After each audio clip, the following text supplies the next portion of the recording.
NHL Nightly with your host, the sportsman, a.k.a. Peter Lebowski, a.k.a. Jeremiah Maxwell. And with him, as always, maybe Perlo, Wisdom, and Rico in Barry. What up? What's going on? Long time no see. Got Rico, Occupancy. Look at Occupancy, man. You look sharp tonight, my man. How's it going? Appreciate it. Good to be back. Thank you. Yeah, always, man. Glad to have you back. I'm assuming you didn't come on while I was gone. I appreciate you. I don't know if you popped in with Rico and Perlo's porn edition of the.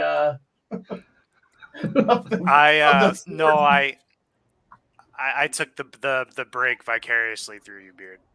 Okay, yeah, I needed the break. So, okay, We've got some breaking news I wanted to talk to you right off the bat. Lindy Ruff gets fired. I'm just going to say this, and then I want to hear you guys' thoughts. Lindy Ruff, in 4 seasons as the coach of the New Jersey Devils, got .890 goal percentage. I don't know how you blame Lindy at all. I guess Rocket's going to be on the show tonight. He's not going to let me sit. I don't know. What are your thoughts? Go ahead, Rico. Just weird timing, man. I think if you're going to fire him, you should have done it a little bit while back while you still had a chance to make the playoffs to turn this thing around, or let him run the rest of the season behind the bench. I don't know what difference it's going to make now. New Jersey's not going to make the playoffs, so they're just trying to put Travis Green behind the bench and see if they can run off like 4 or 5 straight. I mean, the trade deadline's Friday. It just, in my opinion, if you would have done it, you should have done it a couple weeks ago, maybe even a week ago. But I think it's not his fault. Like he said, just let him play out the year and see how the team does. I mean, they got no defense. They got no goaltending. Jack Hughes is a one-man team right now. So it's hard to pin that on anybody else but the personnel on the ice. Yeah, I mean, I don't hate their defense, but their goaltending has been sieves. Go ahead, Occupancy. Give us your thoughts. All right. Yeah, I saw a quote from Fitzgerald, the GM, today, and he was kind of just saying, appreciate Lindy, but they think the team is a playoff team, and kind of the bottom line was that since they're not in the playoffs, they needed to make the change. Lindy's the 4th most winningest coach of all time, so it's not like he doesn't have the resume. It's more just, the game is changing. And I think, we talk about this a lot on the show. Was Lindy able to keep up with these guys? I mean, I agree with Rico. I don't think it was all his fault. But, they are on the outside looking in, and they do have some pieces. So, they wanted to shake it up. I don't know if Travis Green is the answer, but they're just looking for something. Yeah, I mean, the unfortunate thing is Lindy Ruff is the 4th most winningest coach in the NHL history, and he doesn't have a Stanley Cup. He's one of those guys you just can't help but root for. I feel bad for him. I just don't think you can put it on the coach at all. The Dougie Hamilton tearing his bicep is a huge thing for them. And then, this leads me into my next comment. Frank Saravelli basically broke it down on the rundown with him and Jason Gregor today. So here's what happened with the Markstrom trade. So they asked Markstrom to waive the trade to go to New Jersey. He agreed. This is Craig Conroy, good to go. And New Jersey and Calgary agreed on principle. And then Don Maloney, who works for the Flames, I guess, above Conroy, threw a wrench in the deal. And I just don't know what the hell. And so I think and then Markstrom, you guys saw that Markstrom had some pointed comments towards the group. I think it was fairly painted in the media as it being Craig Conroy. It was not towards Craig Conroy. And I loved that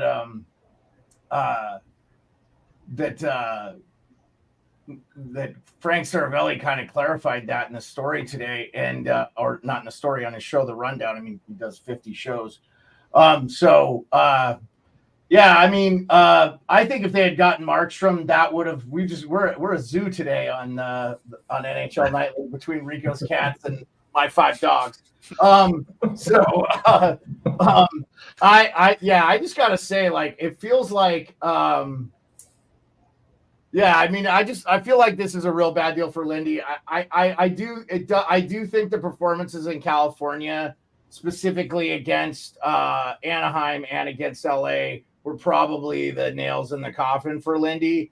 But it just does feel like, you just can't help but feel for the guy. So, yeah. Anyway, Salty, glad to have you in. We got our mods, Salty. I'm gonna make a couple other mods if we run into the porn chat thing again. Hopefully Tim York gets stuff fixed. We'll figure that out. Okay. Well, let's get right into I didn't do a scoreboard tonight, man, because I was working on this other stuff here. But real quick, I don't know, did you guys watch any of the early games? I watched all of the Florida Rangers game. Florida looks every bit the best team in the Eastern Conference. And then the Leafs laid an egg against Boston at home. They did not look good. I don't know. Rico, did you get to watch that game? What were your thoughts? Yeah, I watched the Leaf game. I mean, just defensive breakdowns, basically leading to a couple Boston goals there, leaving Zacho open down by the post in his second goal, but then right in the slot for his first goal. So, I mean, Toronto hit a couple posts too. They had a couple bounces that could have went in as well. So, I mean, Boston looked like the more desperate team out there. They needed the win. I know Toronto was coming off a big win against New York there on Saturday night, so I think they just laid one, called it a night, and Boston was a team that looked like they needed to win more tonight. Yeah, I mean, Occupancy, go ahead. I just kind of listened to the third period on the radio, MSG radio network, for the Rangers Panthers. I was kind of coming home from work for the rest, but yeah, that one I think seemed tight. They were saying maybe a missed hold kind of led to that Lomberg goal. I think was the third on Brodzinski. I think I caught. But other than that, I mean, there was some crazy over trend in that game. Like the last 18 meetings or something were really high scoring. So kind of landing on 6, it was a tight defensive game, but Florida's on this crazy run, and most people I talk to, and you got to see him, right, Beard, down in yeah. So I mean, they're Stanley Cup, kind of in the conversation now quite a bit. So, Well, here's what I'll tell you, and John Goines pointed it out a little bit this morning on Daily Faceoff. And I just wanted to say, like, watching them in person, like, Buffalo didn't look that bad. But here's what they do so well. They just don't sit on the puck at all. They move it. They move it. They move it. They move it. They move it. They move it. They move it to open areas. They get it. They move it around. And they're physical. And they're gritty. And they're in your face all the time. Matthew Tkachuk is talking shit after every play he's on the ice. They're just an irritant. They got Nick Cousins, they got Sam Bennett. If they could figure out a way to re-add Radko Gudas or another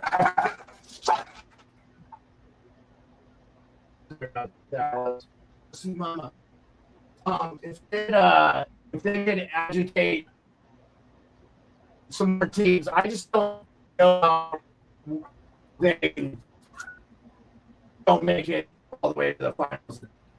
Seem a complete team, but we'll see. We'll see. So, I'm pretty impressed by that. They remind me a lot of Vegas last year when I saw them. They just don't seem to have a lot of weaknesses on their team.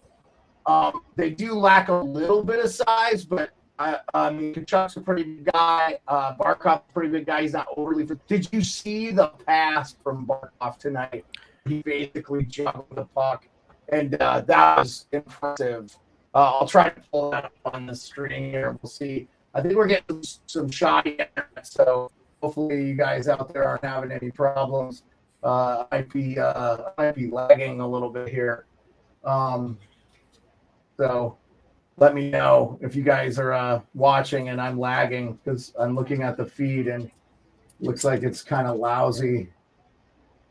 Yeah, it's really bad on the YouTube end here. Here, I'm going to pop out and let you guys just talk about. Sure. Yeah, Rico, what any surprises for tonight? I mean, did you? Columbus and Vegas, man. I thought Vegas was just. I thought that score would have been the other way, if anything, man. Jeez. Did you hear about the scouts? Because I heard No. that there were the scouts, Detroit scouts. A couple scouts were at that game, and I don't know if they were trying to be on their best behavior for them, the Columbus. But I laid off. I mean, I took a small piece with Columbus, but yeah, I mean, Vegas is just in a tough way. They're on this long road trip. But I was, I kind of thought that score could be the other way too. I liked Toronto to keep it closer with Boston. I like the draw on that one, so that kind of hurt. Blues and Philly. I don't know if I guess Kevin Hayes scored in his old barn. Blues got 2 points there, but your thoughts on the Blues or? Yeah, I threw that out there in the Ice Guys chat today. Kevin Hayes against his former team, throw it out there, and I kind of got laughed at a little bit, but I threw it down. I threw a few bucks on it, so nice. Yeah, well, I think it was like plus 450 or something, plus 500, something like that. But yeah, I mean, St. Louis, Philly. St. Louis has been playing some pretty good hockey too.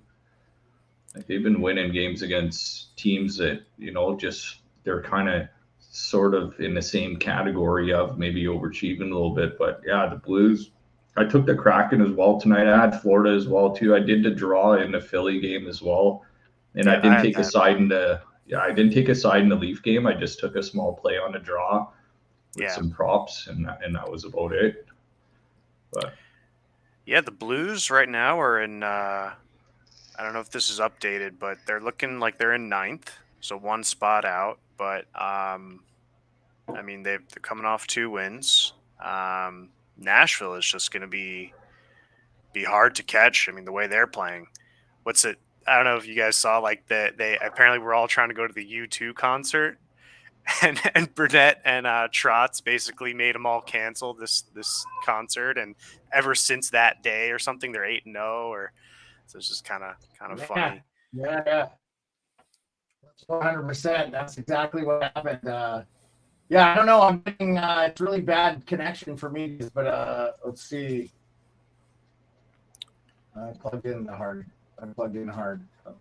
Maybe they made the Nashville players a bigger promise where if you make the playoffs, maybe they'll all take them on a trip somewhere, or maybe ownership, maybe or the GM maybe stepped in. Barry Trotz said, you know what, you're not going to this concert. I'll tell you what, if you make the playoffs, we're going this, or we're doing this, or we'll bring you two to the bring you two to the stadium for you guys or something. But they just took down Colorado, and I mean the battle in the West is interesting. That's like of the few spots remaining. I mean, now look at Vegas. I mean, they're 1 point ahead of the Kings and the Preds, and then you have Calgary, Seattle, and the Blues chasing. So it's I don't know how that one's going to shake out. Thoughts? I just want to see a lot of action at the trade deadline. I know there's been a couple move stuff leading up, but there's some teams going the other way right now. So it's going to be interesting to see what even Philly does, because, they're not stopping. And word on the street is Tortorella is going to keep the horses going here. Yeah. So, and I believe it too. I don't think Philly's going to drop off. The goaltending a little bit might be an issue. So look at them maybe to pick up somebody near the trade deadline, because there's not much there in net for Philly, especially if Urson. He's not used to playing this many games. If they start riding this guy and putting the pressure on him when the games start to really, really matter, you don't want to go past that trade deadline without something solidified, a little more veteran presence in net for Philly. Yeah, I don't think Philly's going to add at all, just based on the comments from Keith Jones and Daniel Briere. I think they're going to sell Walker. They're probably going to sell Sealer. And I think they're going to thank you. I think secretly they wouldn't be sad if they fell out of the Wait. Sorry to interrupt here, but where did you hear about selling Sealer? Because I I was listening to Philly radio over the weekend, and they were all over this guy. They love him in Philly. Yeah, no. So he's been a part of the trade rumors. I've heard that as of late they are trying to get something re-signed. The problem is, from what I'm hearing is, and this is all insider stuff like Frank Saravelli, is that Walker wants like 5 something a year. They're not giving him that. So they're going to trade him. And Sealer may be asking a little much too. Look, you get your payday when you can get your payday. I think they're looking big picture. Look, Brian McClellan said something that put me at ease as a Caps fan, just saying we're not gonna add pieces just to make the playoffs. We're gonna get younger and better. I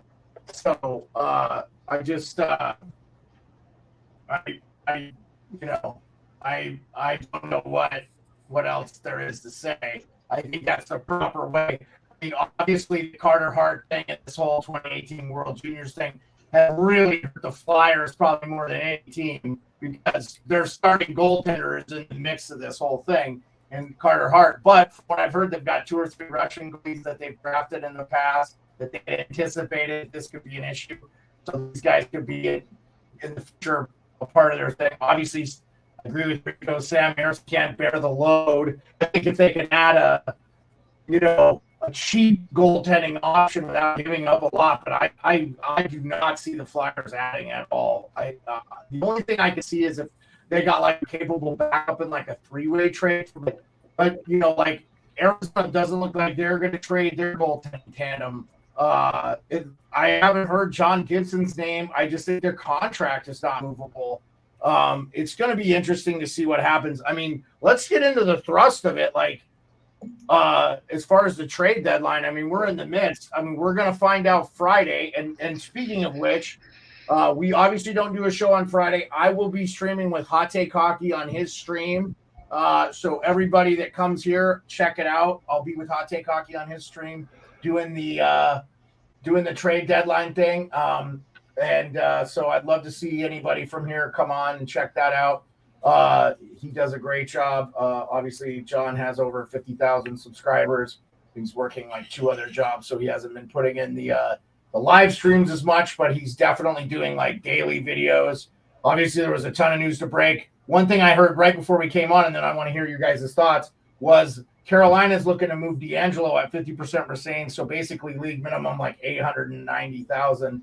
So he could be a nice add for all these teams looking for right shot defensemen. He hasn't really played much for them, I guess. He's not really fitting in. I mean, they have overabundant. We got Orlov playing on your 3rd pair. It's kind of like you may have an overabundance of defensemen.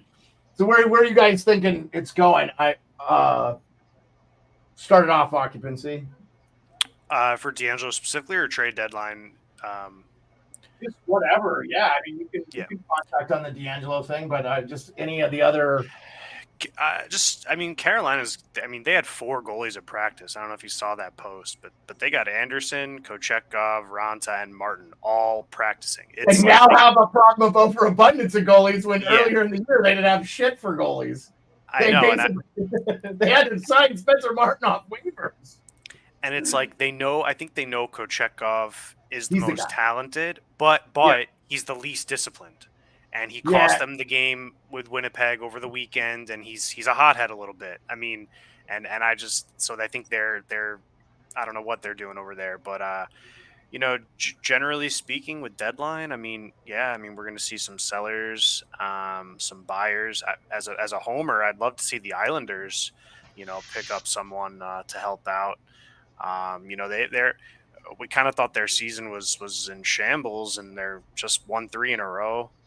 So they're picking up steam. If you get a Tarasenko, I don't know if they can afford him, but someone else similar on the block. I mean, I don't know if Arizona. I don't know if they're selling. I mean, they got some speedy wingers. So I don't know. I mean, I don't know exactly what the rumors are saying, but I do know that the Islanders could use some help on the wing. So we'll see. I heard Duclair as a rumor actually for the Islanders too. Yeah, that's a great one that no one is talking about. He's been playing well too. Yeah, speed and skill. I would love to add him if I was them. Yeah. And he's played in that area. He was drafted by the Rangers, so Yeah, so we'll see. We'll see kind of what shakes out. I mean, Pittsburgh now. I mean, are they going to sell? they're done. They're done. Well, They're I mean, I done. know that. Yeah, but what pieces? Oh, that was sad. I mean, Saturday night.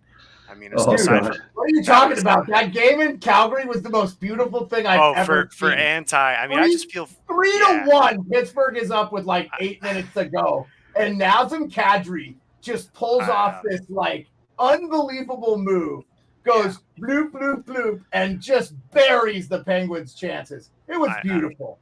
I know. Chef's And like kiss to Nazem Kadri. Letang, though, like at the end of the game with 50 seconds left, kick the puck on the board if you can't get it out. Freeze it. Don't throw it. Never throw it in the middle of the net. That's like, he apparently that's a rookie mistake by a defenseman who's supposed to be one of the best. Give me a break. Yeah, that was rough. So I don't know if they're selling. They have some pieces. I mean, I don't know what pieces they could be selling, but you know, so and you know, so it'd be interesting to see. I mean, Friday, you know, hopefully we hear some newer than Friday. I'd like to kind of let it roll in. Yeah. No, I'm with you. I Rico and I talked about this earlier, like a few months ago. I think these general managers, like Patrick Alvin, they went out and they got Zadorov. They went out and got Lindholm.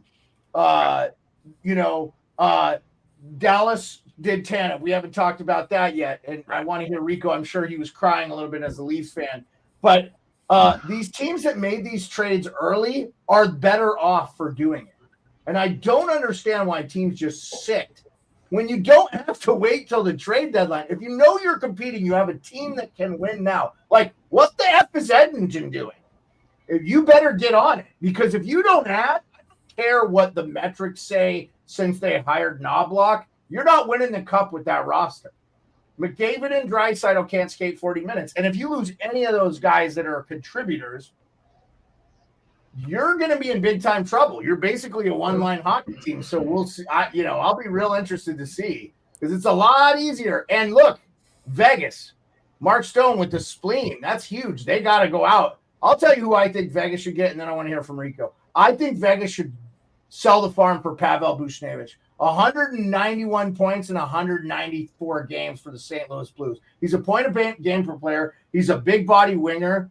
He's it's just unbelievable to me that he's not being talked about more. Jake Getzel's got a broken finger. I just wouldn't do it. Rico, what are your thoughts? And then we'll pull up the trade chart. Well, firstly, my thought with the Tanev thing and why teams maybe do him early, but you don't know what the guy's health is. He could just be out of the lineup the day after or the day before the trade deadline. So I think Conroy was waiting for the right deal, and I don't think he just wanted to wait too long. Why he didn't and wait till the trade deadline, so he had more suitors. But I think he's been on the phone for so long with Tanev, so a week or so before the trade deadline, I don't think it's going to make a big difference, because I think he's had multiple offers from multiple teams and he just took the best one. As far as D'Angelo, just send him to the hometown Maple Leafs, right-handed shot. They need a good shot from the point, make that work. With Edmonton, I think they're going to be doing some stuff at the deadline. I just recently heard that they put an offer into Anaheim, a multiplayer deal involving Adam Henrique and Sam Carrick.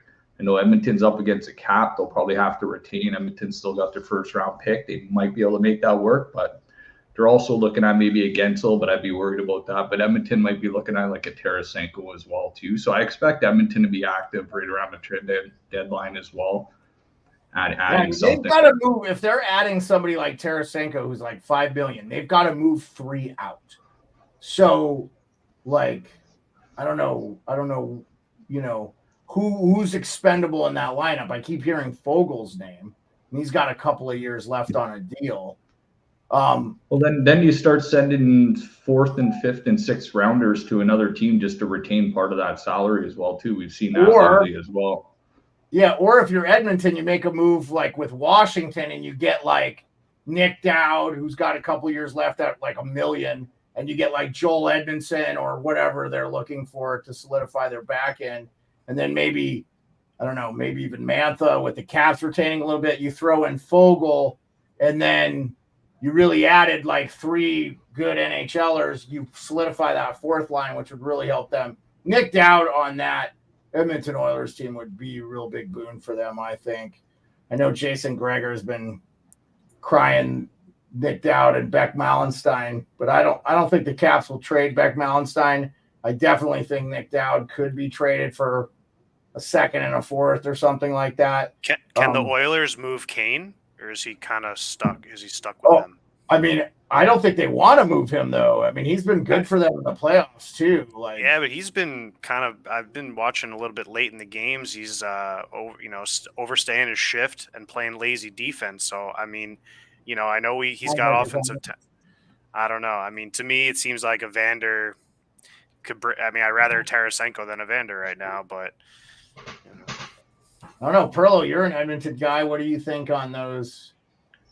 I think they're both about as bad as each other. Yeah, I mean, Tarasenko's won a Stanley Cup, and Evander Kane. I'll take Kane, I suppose, but Tarasenko is like really just a one-shot guy. Kane, when he has some motivation, he might be able to play. I agree with occupancy, though. He's really just overplaying his shifts a lot. Yeah, you're right, totally. And it's frustrating to coach. And he's not doing much when he's out there. So he's playing very selfish again, like he did before. Ottawa's been playing Tarasenko on the top line lately too, so they've obviously been showcasing him. And one other team I heard about Tarasenko maybe was the Florida Panthers as well too. Yeah, I can't. Yeah, that's interesting. I mean, just to add, I think you could probably get Karen Tarasenko for probably next to nothing too, right? I mean, he's only got Ottawa can retain. It's not going to hurt them. They don't have to. I think any team that doesn't have to retain beyond this year, like I guarantee the Caps will retain on any player that's a UFA, based on what I got from McClellan's conversation after they sent Kuznetsov down. Oh shit. Give it to me. Oh, I got a jersey in. Let's see. I got perfect time. Let's do a jersey breakdown. This is from Hockey Jersey. They sent me another Chicago Blackhawks jersey. That's awesome. Like the third one. It's another. Let's send it back. Nice. The third Chicago Blackhawks. Oh, hold on. Let's see. Well, Hockey Jerseys. I really appreciate you. You sent me 2 Chicago Blackhawks jerseys. This is it, and they both were Jonathan Taves. So let's see. I'm just going to message this guy and be like, hey, if this is another Jonathan Taves, I think I'm going to. Yeah, they sent me another Jonathan Taves. There you go. Good job. I have 3 Jonathan Taves. All right, I'm going to let that guy have a piece of my mind. Okay. That's absolutely. The only thing worse would be if you really hated the player.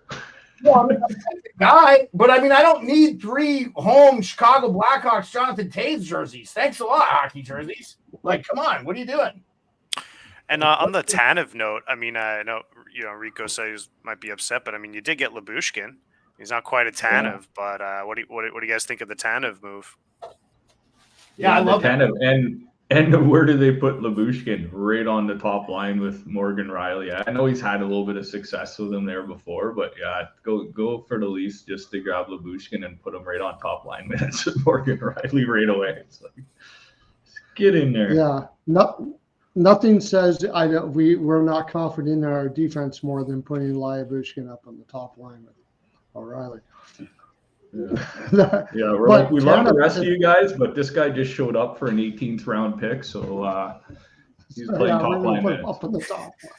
Yeah, nothing says we. Yeah, exactly. The Tanner move is fantastic for Dallas, though. That was a great move. I think. I can't wait for playoff time, man. It's gonna be so good. Oh yeah. If you're going to go up against Vegas and that defense and some of the other defenses out there, you got to figure. And now Suter is going to play maybe 12 minutes a night, and that's always a benefit. So, yeah, great move. Yeah, they'll bump him down pretty good. What do I got? Yeah, I got a Florida Panther future to win the cup at 12-1. So I know they're about 700 or 750 right now. So I got them at 12. Nice. I picked him before the season started to win the cup. So No, What were the Perlo's going odds to be on able to that? buy that piano he's renting behind him. hey, 15-1. 15-1. Nice. I got Nice. 15-1. Yeah. Yeah, I mean, the thing is, out west is going to be a meat grinder, and by the time one of those teams gets to the final, it's just, man, and Florida's going to be sitting there waiting for them. Because, I mean, there's nobody that's going to basically out physicality Florida in the Eastern Conference. If they play Carolina, the Rangers, the Leafs, like, they're not coming out of those series battered and bruised. And Boston, maybe a little bit, but even playing Tampa, like, it's, I don't know. Florida's like a Western Conference team in the East right now. But my pick was Carolina, Dallas at the beginning of the year, so interesting. Mine was Florida, Dallas in the beginning of the year. So, what was yours, Occupancy?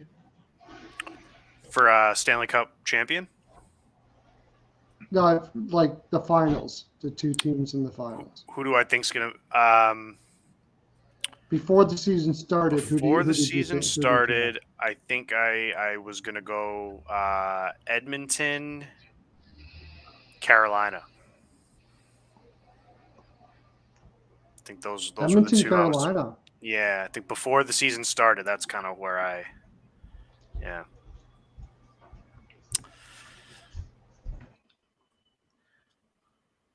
Okay. I'll drop Rico since he's off the screen here. Rico got more sun than I did, and from Florida, he looks like he went to Mexico or something. Anyway, yeah. Anyway, hockey jerseys unacceptable. And I'm gonna blast you on social media if you don't make it right. Absolutely unacceptable. I purchased 8 random jerseys from you, and you sent me 3 Chicago Blackhawks Jonathan Toews jerseys. Different players, I wouldn't even care. But come on, man. Like, unacceptable. Anyway, okay, I'm over it. Yeah. Games that are on. Speaking of the Chicago Blackhawks, they're getting worked by the Avalanche. They've got to get a goalie, right? I mean, they've got to get Georgiev some time off here. They can't. I mean, he's on pace to play like 70 games. That's bad news for the playoffs nowadays. I mean, unless you're Mika Kiprasov, yeah. I mean, not everyone can play that much, you know. Yeah. How about Alex Nylander getting a hat trick? By the way, he was a small trade to happen, getting a hat trick. I'll tell you right now, too. I bet my house that the Columbus Blue Jackets are going to walk all over the Pittsburgh Penguins. When is that game? Tomorrow. Yeah, it's a back-to-back. I guarantee the Blue Jackets beat their ass. I mean, they are done. They got worked by. I didn't turn on the Edmonton game when it was 1-0. I was like, Edmonton's probably going to win this game. I'm like, I'm not really interested in it. I've enjoyed the break from hockey. Oh, let me get Rico back in. Oh, Rico, you got yourself back in. I don't get it.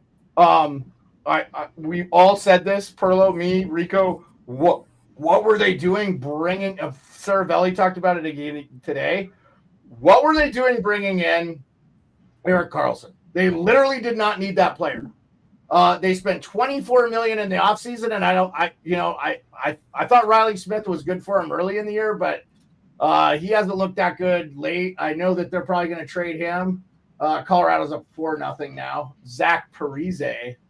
That was a nice small ad. He could be a nice little difference maker for them as a 3rd or 4th line guy, getting some scores. Mm-hmm.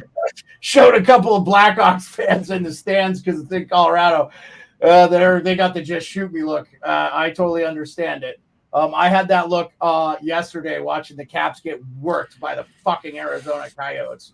Like, they're about to be relocated, and we couldn't win that game. They've outscored us. I was all over Washington there too. They needed to win, man. They had such a good game against Philly. Unbelievable. Best game of the year. They go out and they dominate. They're like, we can make the playoffs. They actually could catch and not be the wild card, be the 3rd Metro, because I think, like you guys said, we're probably looking at 4 or 5 Atlantic teams, and the Metro is not good this year. I mean, outside of the New York Rangers, and the Carolina Hurricanes, the Metro is not good. And I know Occupancy, you said you had Edmonton and Carolina. I think Rico's pick was Carolina, and then they struggled to begin the year. And now I think that's all gone. I think you could safely say that I could see Carolina in the conference finals. I mean, they're going to have to get by the Rangers. I like the Rangers. Hey, by the way, while it was gone, I guess it got in vogue to fight in hockey again. Huh?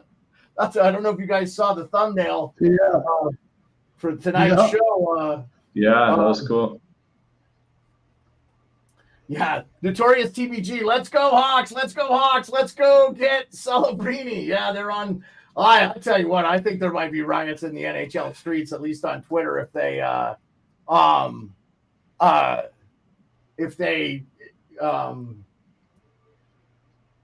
the Chicago Blackhawks get a number one pick again 2 years in a row. However, that being said, they'll be set for a while with Macklin Celebrini, having watched him play a little bit in the World Juniors, but a lot in with the Boston University this year. He looks really good. So I don't know. Been enjoying watching the college game a little bit there.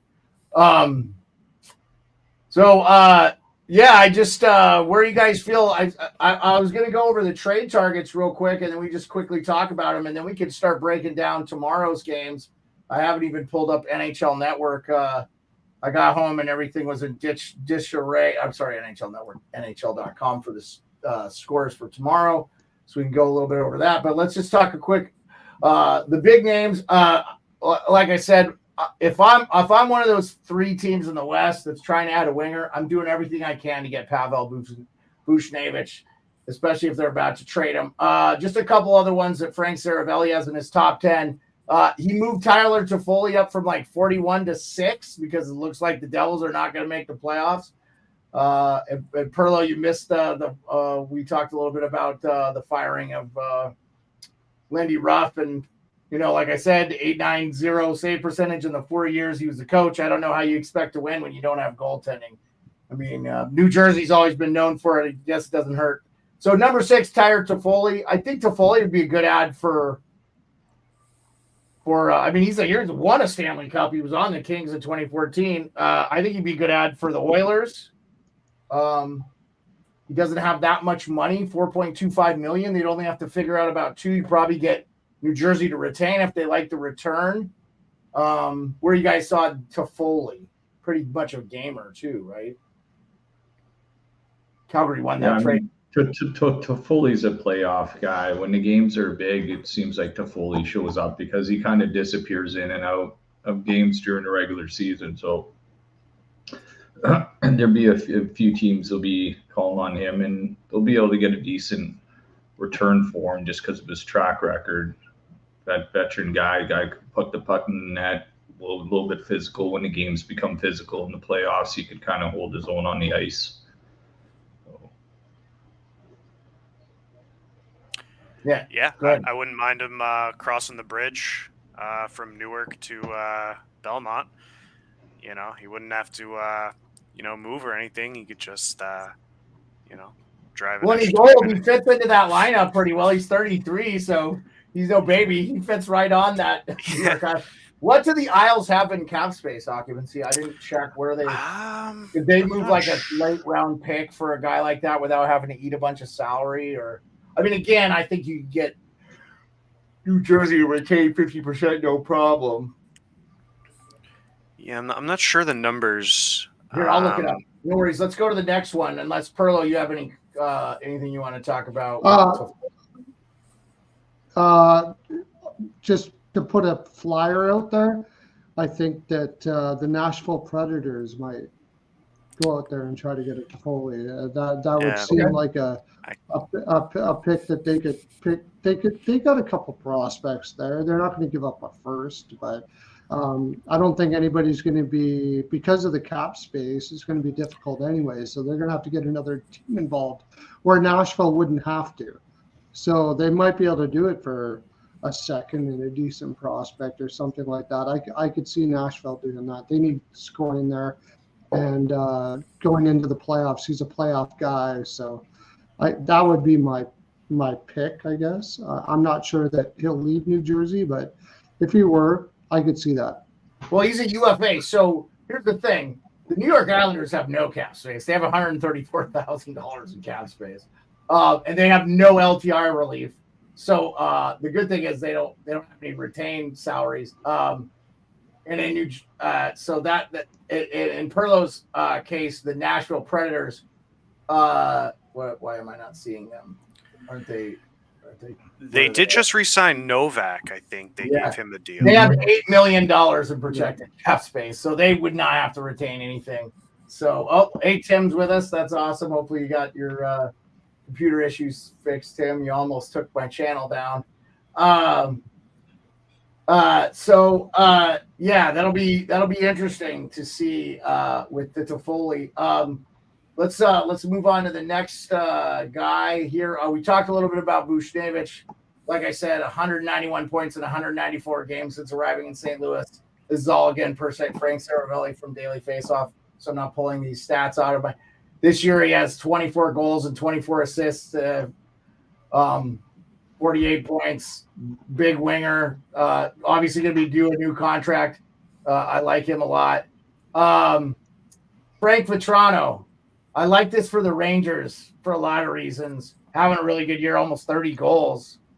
Frank Vetrano, what are you guys' thoughts on that? He doesn't make much, 3.65. I don't see Verbeek re-signing him. Yeah, I think he'd be a great addition. I think a team would be happy to have him. I mean, I think he could slot in with the Kings, pretty right down the 5, they have a problem too. They have virtually no cap space, and they have Adrian Kempe coming back from injury. Right. So, and their goaltending. I mean, will any of us be shocked if the Kings are out in the first round? It's not because they don't have a good enough team, but their goalie is an issue. I think. I mean, yeah. Was Talbot hurt? Talbot is just he's not played well, and they've actually, who's the other goalie they've been using? They signed Dell, and then they have Rittich. Yeah, Dave has been kind of filling in the game. I saw Rittich did really good against Edmonton, shut him out, but that's a game or two. It looks like LA's been playing better hockey as of late too. I mean, again, another team that fired a coach. How many teams have fired coaches this year? Edmonton fired a coach. Ottawa, St. Louis. Minnesota. Now the Devils, the Kings. 6 teams, man. Edmonton. Well, I said Edmonton. I counted it. They were the first team. They were the first team to fire a coach. Yeah, and the Islanders. Yeah. The Islanders fired a coach. That's 7 teams, man. Yeah. 7 It's teams. tough. It's tough. You're under constant scrutiny. You're judged every single day. Every decision you make is under constant scrutiny. It's tough. Here's one that's super interesting to me. I want your guys' opinion. This is number 12 on Saravelli's trade target. He's number 12. He's 25. He's got one. This is his last year, $4.6 million. Jacob Chychrun, left shot D. Yeah. No, he's good. You don't think Ottawa can't keep him? I'm sure they wouldn't mind trading Shabbat, but they're not going to be able to move that contract. They're not trading Sanderson. So Chychrun's probably by de facto the guy they have to trade. What do you think, Perlo? Where would that guy fit? Well, first of all, for Vetrano, I agree. I mean, the Rangers seem like the obvious choice, but I wouldn't sleep on Vegas on that one as well. I think Vegas got that. Yeah, go ahead. Yeah, I wouldn't sleep on Vegas on that one too. It seems like the type of player, sort of like when they brought in the Russian guy last year. I can't remember. Barbashev, which they kept. Barbashev. Yeah. So I could see them doing something like that as well. As far as Chychrun is concerned, if they're going to make that trade, it is interdivision, but Detroit could use a guy like that quite a bit. You don't want Ben Sherrod on your top 4 going into the playoffs. And they've got tons of prospects and tons of picks. I could see Chikrin moving over that way off the top of my head. That I could see that. I like Chikrin in Detroit. I think that makes a lot of sense. I would say this too. Rumor milled, and Rico will laugh about this. Hot Take Hockey's been tweeting about it for the last couple of days. Looks like the Wings are trying to move off Justin Hall. Oh God. Hey, good thing you protected him in the expansion draft, Dubas. Yeah, exactly. Yeah. Oh, for like $604,000, you can get Adam Larson, man. Like Hull is making too much money. Oh yeah, dude. Yeah. I actually thought he was gonna tear it up in Detroit just because the media is not as. I just thought it would just alleviate a lot of the pressure for him, but I've been proven not correct on that one. So. I'll throw a name out there. Okay. I'll throw a name out there. How about Max Pacioretty from Washington? He's got a $4 million cap hit, but $2 million of that was some sort of bonus that Washington's already paid. So he's only going to cost the team about $2 million, and he controls where he goes as well too. Yeah, so he has a no trade. I can see him. I mean, who needs a left wing though? He has 3 goals and 12 assists in 25 games played. He's only a $2 million AAV. Yeah, the bonus or whatever was that won't be on the salary cap. And it's it's only a $2 million cap hit, and they could eat whatever for anybody. That would be another thing where I feel like if the Caps could work a deal with somebody like Edmonton where they could throw that guy in as an additional player for like a 2. Because, I mean, McLeod's going to want young. It sounds like he wants young players back and not picks. So, like, I keep hearing about who's the 2 guys, Edmonton, like every Dylan Holloway, top pick playing in their lineup right now. Well, but and Bourgeau. Okay, Bourgeau. But who's the Lavoie? Is Broberg. Broberg, I know Broberg. Yeah, Broberg. I think the Caps would move on the defenseman. I think, especially moving out. And Lavoie is looks like he's going to be a good ball. Lavoie, that's the guy, Lavoie. So that's what I'm saying. Yeah, I mean, I don't think Edmonton just gives away a guy like Lavoie. By the way, Flames just tied it up 1-1 on the. How about the Calgary Flames trading everybody and still being a good team? That's like that's impressive. Go ahead, Occupancy. You seem like you wanted to say something. Oh, I mean, I agree with you on this Calgary deal, but they're streaky. They're like just this really streaky team.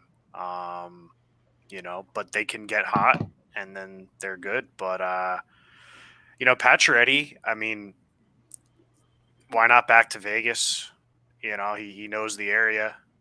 I love that. I think that works too. And I think with McPhee being he's the president, obviously, but being the former Caps GM, and the Chandler Stevenson thing, the Caps did him a real solid, sauced him for like a second rounder.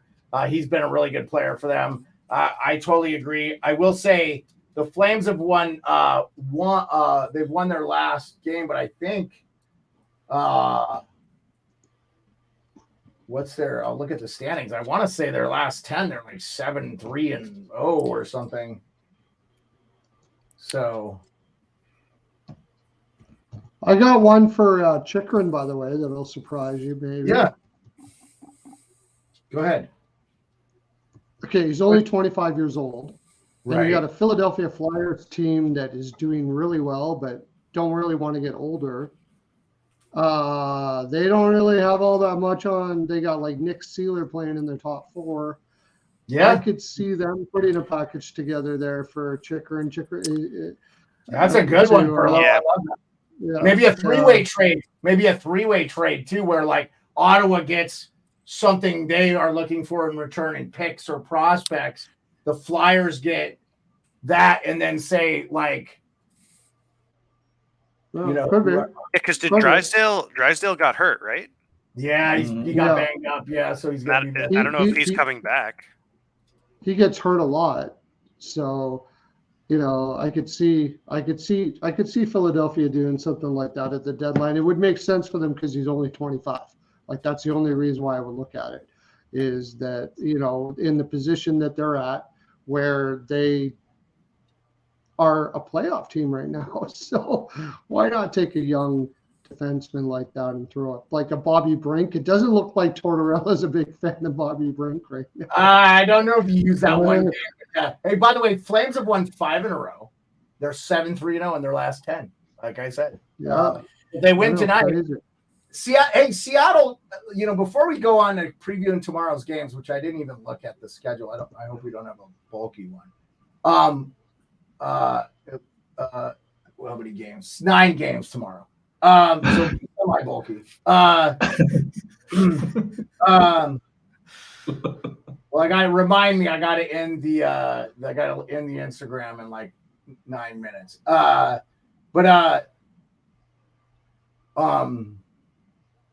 I'm so sorry. We were talking about. Oh yes, Seattle Kraken. They have some pieces that Jordan Eberle. What about Jordan Eberle back? Probably don't have to give up much for him. Back UFA. Unless they have a lot of them. What? They have a lot of them, Seattle. Yeah. They just pulled Wenberg, I think, out of the lineup. Yeah, Wenberg's a guy. He's a center too. Good. That's a nice one where, I mean, I wonder if Francis is going to resign some of these UFAs too. We'll see. Justin Schultz has had a bit of a shitty year. Yeah. He's like -11 or -12 or something. He's a UFA. He's done nothing to solidify a decent contract. So you might see him getting moved or.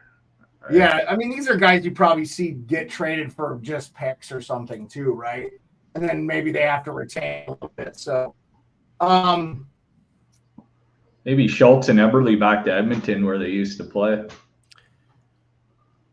Last I heard, Wenberg to the Rangers was the big thing there a couple days ago. So, I also heard good move, but I also heard that the Rangers were going to get Henrique and Vetrano in the same trade. And that I looked into that. And then remember that first one we saw, the tweet, Perlo, because I was looking at that with you. And I was like, oh, this does not. I mean, this looks like a fan tweet or a fan trade. Yeah, and then the second one I saw was like, no, a first round. I was like, okay. And then they were throwing in like they're like one of their top 4 prospects. So I was like, okay, that seems like a little bit more of a deal. Now, but that being said, though, I think a lot of GMs are not willing to leverage as much. I mean, look, it's very apparent Jim Rutherford and Patrick Allvin do not want to trade their top like 3 guys in their prospect pool, Willander and all those guys. They didn't have to give up for Lindholm, so I think it's like I think a lot of teams are speaking easy now. I'm gonna give it up to you guys. We can preview the games, or we could just go through trade deadline stuff and talk. I mean, we're gonna have the whole week. Obviously, this is the only day we get occupancy. But do you guys want to preview the games, or do you want to keep talking trades? Or since we're how many games do we got? 9 games. 9 games. Well, why don't we preview the games and we talk trades while we do it real quick. Okay, well, Rico, I'm going to give everybody a vote. Rico, what do you think? Samesies? Or? I'm good. I'm good, man. I'm easy. Okay. Why don't we talk trade and then you take off and then we'll keep the stream going and we'll. No, I don't need to take off, Perlo. I'm not trying to take off. I'm just saying I'm going to end the stream, the Instagram stream in like 6 minutes, But no, I'm not going to take off. I don't care. We can go. Oh, okay. We can go as long as you guys want to go. I mean, it's not late for me or anything. I just, no, I'm not trying to take off. I just wanted it. I want to spend some more time talking about trades. We can do that. So I'll go back to the daily face-off trade targets, and we can go back to that, and then we can preview. If anybody has to go or anything, just let me know. Occupancy, I didn't talk to you about your schedule or whatever. You look like I should probably be good for about another hour or so. Okay. All right. Well, and that's kind of like the life cycle of the show. We don't want to go too much longer than that. people's attention spans. But we got more people in the chat than we've had since the start of the show. Unfortunately, we're able to broadcast because Perlo's fucking sabotaging my show while I'm gone. You're trying to get me banned from fucking YouTube. That was bad. That was bad. I didn't don't even try. I didn't try. Yeah, occupancy. You try don't know what's anything. going on, but Beard was on vacation and Perlo was running his show, and all of a sudden we had a crap ton of spam in the chat. All of a sudden there was like AI bots in the chat, and all of a sudden a picture of something very explicit would come on the screen for a split second and shut off, and all these AI bots were in the chat. Like, what the hell? Then the YouTube moderator, like YouTube security, came into the chat to say they noticed a flag and it listed explicit activity, and they came in the chat and basically cleaned it all up. Just to find 3 old dudes talking about hockey. Yeah. Oh man. Yeah. And Rico and I were worried that they were gonna like get rid of the channel or something. Oh, they did. They gave me a strike, and I was very lucky that they did not ban my channel. Yeah, Perlo, me and Beard were on for about 20 minutes. Show me the fuck out if that would have happened. Before the show started, Beard was losing his shit because he's reading all this thing that YouTube sent him and how they gave him a strike against his channel. That was brutal. Yeah. Leave it up to me. Go down there. Oh, speaking of Buchnevich, you guys see his shootout goal tonight? Oh, was that the winner? I did not catch it. Oh, yeah. It was sleek. It was really nice. Yeah, I just saw it. The thing with Buchnevich is you get him for this year and you get him for next year too. So he's not a UFA. He's got contract certainty. Again, if I'm a GM, I'm trying to get him. What about Carolina for Buchnevich? I was just gonna say he's tailor-made for Carolina. Yeah. He's tailor-made. You mentioned that the other night, Perlo. Totally. Yeah, I honestly think if Kelly McCrinnon's not working the phones with Doug Armstrong right now, they've already made trades for the Barbashev and shit. They've got some decent prospects still left in their thing. I mean, I think Vegas, their window is. I mean, they're aging, like with Stone and stuff. So yeah, Darkness says Carolina's where I want Buchnevich. I think that package works best for both sides. You'll have to throw Darkness being a St. Louis Blues. Thanks for being in, Darkness. Throw in who you want from Carolina's thing though. I don't know their prospect pool that well. So anyway, we finished off with Rico talking about Patches, and I like Patches for I obviously think the Capitals would be stupid to not trade Patches. I don't think they'll get a ton for him, but again, he controls where he goes. So I think it'll be the Rangers, the Vegas Golden Knights. I could see him maybe going to Edmonton or something like that too. Vancouver maybe as a team that could add him for like not a lot. So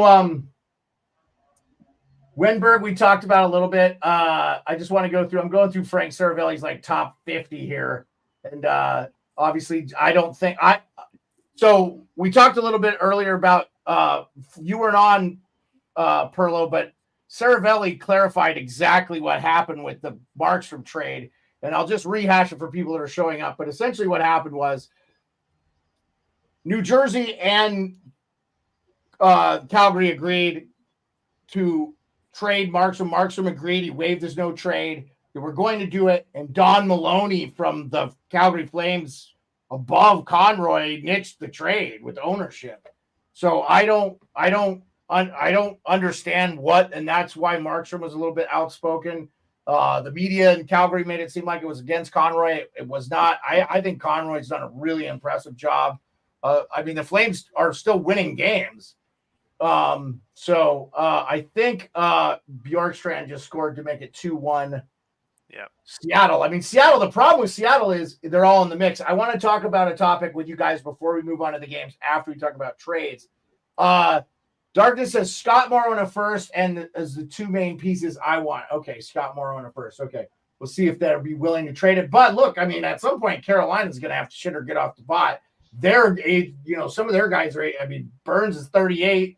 Like, they got to go. Like, if you're going to compete. So, we talked about Vladimir Tarasenko, Nick Seeler. We all think that Philly's going to try to re-sign him if it's a reasonable deal. Although, that being said, Nick Seeler is 30 years old. Jake Allen, I'm actually surprised Montreal hasn't moved Jake Allen already. Real quick, note for you guys on Markstrom, and I think this is going to be the case for anybody trying to move a goalie. Boston with Olmark. All this shit gets done in the offseason. I mean, Capo Kakinen is the only unrestricted goalie right now that's going to hit the market. The goalie market is so thin, and it's literally the most demanded thing. So, okay, we are down from the Instagram. So Instagram. Well, obviously, if it was ownership that nixed it, it's because they were retaining salary. That's why they said no, we're not. Because Calgary does not retain salary; they haven't retained. Perlo, I just told you that. I just told you what happened. I don't think it had anything to do with any of that. I think Don Maloney got involved, and it is what it is. I mean, I just told you. Don Maloney would have did what ownership was telling them to do. Ownership's not going to come out and say that.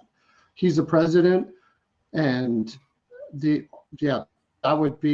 my take. I'm just telling you my take. I'm just telling you what Frank Cervelli reported today on Daily Faceoff Rundown with Jason Gregory. He put that out in the world for people to listen to. This isn't me making it up. This is me saying what happened. I know. So, I'm just saying, if Don Maloney was the one that did it, it's because it came from ownership, and he's the voice of ownership. Well, so ownership it was probably because I think New Jersey still has one of the better prospect pools. By the way, everybody, this is Rocket. This is our. Because it sounds like they were going to get Holtz in that deal plus. Like that was going to be a really good deal for them. It sounds like they were going to get Holtz. Yes. No. I mean, again, yes. I do not understand why that trade was nixed. This would have benefited Calgary. Now, that being said, we could return to this trade in the summer, and honestly, it might be the best thing for both sides because level heads, and it'll open up. I believe Boston will move Olmark this summer. I believe the Caps will consider moving Lindgren. I don't think they should. I think they should keep Lindgren and look for a home for Darcy Kemper and look to get a different goalie because I'm not a fan of Kemper. I don't think he's been good for them. So, okay, Guy, I understand. I got to. Sorry. Okay. Just the last couple names on this list here. I'm just waiting for it to pull up here. I think my connection might be. No, it's not lagging. I can't see Perlo's face though. That's on your end though. I think Perlo. By the way, I checked in the stream a couple of times when you're running it, Perlo. You were still blurry. so. Oh really? Yep. Yeah, you look terrible.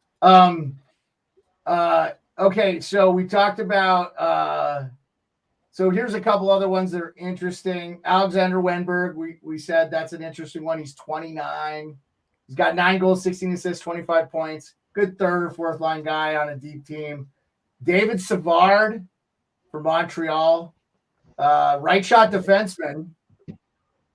Chime in on any of these guys you want. Matt Dumba. I know Perlo's one of Perlo's top favorite players in the league. One of my favorite players. Yeah, I love that Kevin Hayes scored tonight against. Kevin Hayes goal prop plus 450. Yeah, I thought that's pretty awesome, Rico. I put a hundo on that, and I can't wait till I can gamble legally here. Scott Lawton, Philadelphia Flyers. I don't see them trading him. He's got 2 years left on the deal. That might be a summer move, maybe. I could see Philly maybe at the draft or something. Michael Granlund played pretty well. 8 goals, 28 assists, 36 points that's probably the leading scorer for them. I don't know. Where are you occupancy? You there? What? Give us some. You're there in the Bay Area. Yeah. With Granlund, I followed him actually when he was in Nashville, and he was great. He was playing with Duchesne and Johansson. And he was getting assists. He was good. With San Jose, it's like I feel like he just kind of you can't find him with a telescope most nights, and then all of a sudden he's breaking out, scoring some shorthanded breakaway or something. But then it's like, where is he the rest of the time? So, will he help a team? sure, maybe third line. I don't really see him as a top 6 kind of ad, but he's got the legs, and maybe he gets reunited. Back to Nashville. I don't know. I mean, I don't know where he would fit. Maybe Colorado. But no, he's a decent player. I just I don't think he's going to move the needle. But I want to can I backtrack to a move that was made about a month or two ago, and I was talking about the Sean Monahan deal. Yeah, and I didn't really know too much about him, but I will say in the last week or so, this guy's been playing great, and he's been contributing. He's playing hard. He's doing the things that a hockey team needs. So I'm happy to see that he was worth what they the deal they had to make for him. So I just wanted to say that. Yeah, no, I thought he was going to be a really big addition to their power play. He's helped them out a lot. I mean, I think they've gone through a little bit of struggles. Did you guys hear? Did you guys hear the little bit of the Chicklets controversy from what Ryan Whitney said on Spittin' Chicklets about the Winnipeg Jets, and then a named player? Are you tracking? Kind of. What? That Winnipeg was frauds and that they were going to be out early in the playoffs.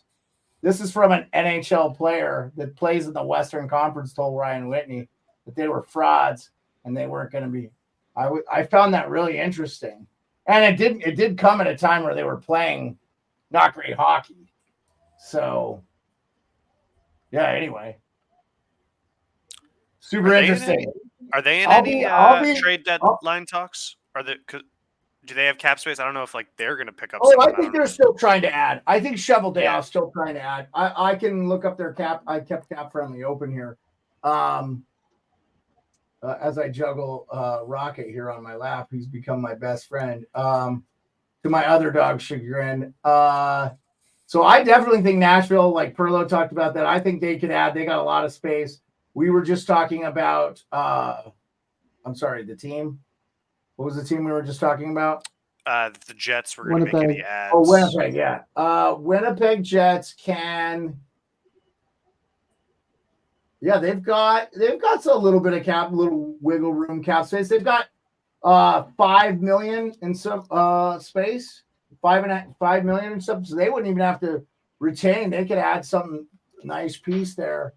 So yeah, that's real interesting. I definitely think they're not done either. I heard maybe they were entertaining if they could add a big piece like training Cole Perfetti, which I was like, wow, like maybe just giving him a change of scenery. Is that a little? What do you guys think? Is that a little too early in his career? I would hang on to him if they could.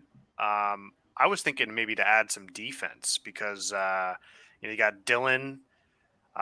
They brought back up Stanley. We all know Stanley's kind of an in and out guy. So I don't know. You bring in someone like Sealer, or something, or I don't, someone. Walker could be Scott Walker. Yeah, someone. Dumba. Maybe. What do they mean? Dumba? Yeah, Perlo's favorite. Joel Edmondson. The Caps are going to move him for sure. He's, Edmondson doesn't have a lot of points, but he's very good defensively, and he's been getting 22 minutes a night for the Caps as of late. So, yeah. Or Chikrin even. Chikrin could fit on Winnipeg. Yeah, he'd be an interesting one too. I wonder if he'd be there. Did we lose Perlo? Is he frozen or did he fall asleep on us there? I can't tell, Perlo. I can't see your face. He looks like the thinner man. I'm here. Yeah, I wasn't sure if you were awake because you leaned back and I couldn't see if your eyes were open. So anyway, that'll be interesting. Winnipeg has a lot of left-hand shot Ds too, though. Winnipeg has Morrissey, Dylan, Stanley. Who else do they have there? Nate Schmidt. They're all left-handed shots too. What about a Tyson Barrie for them? Probably getting him for nothing. He's a right shot D. Would help with their power play. Really good power play guy. Probably wouldn't have to play him. They already have enough defensive guys, right? Hey, Rich. Thanks for popping in, man. Hey, Rich. He's better. Hey, Rich. He's better than Schmidt. So yeah, I would. Yeah, I like it. I'll always be a big fan of Nate Schmidt because he was an undrafted guy out of college. Yeah. The Capitals signed. So, anyway, I could see that, I suppose. But I mean, whoever that was that says that the Winnipeg is pretty nondescript, I think is the main thing. Like they got to play as a complete unit to win a game, and they got to grind out every game, and they'll probably pooch out second or third round if they win the first one. I get it. I get it, but I'm rooting for them though. I would love to see Winnipeg do something. That would be great. They got the goalie to do it. All it takes is a defensive system in the playoffs, a little bit of key goals from their guys, and Hellebuyck can steal the series. Yeah. I would just say this too, like with what's being reported about how they're kind of not doing great financially and stuff, and I know things aren't great in Canada as far as the economy and stuff in certain spots. Winnipeg is not a huge city. They don't get the big corporate sponsors that some of the other bigger cities get. I would love to see them win the Stanley Cup. If a Canadian team wins, I mean, yes, of course, Toronto, they've got that long thing, but wouldn't it be great? I mean, look, again, every time Toronto goes on this run and then, they play a team that will actually force them to play in their own end, like Boston, and they can't play them. And Boston's been awful the last couple weeks. And tonight they look like a really good team. And I just don't understand the Leafs.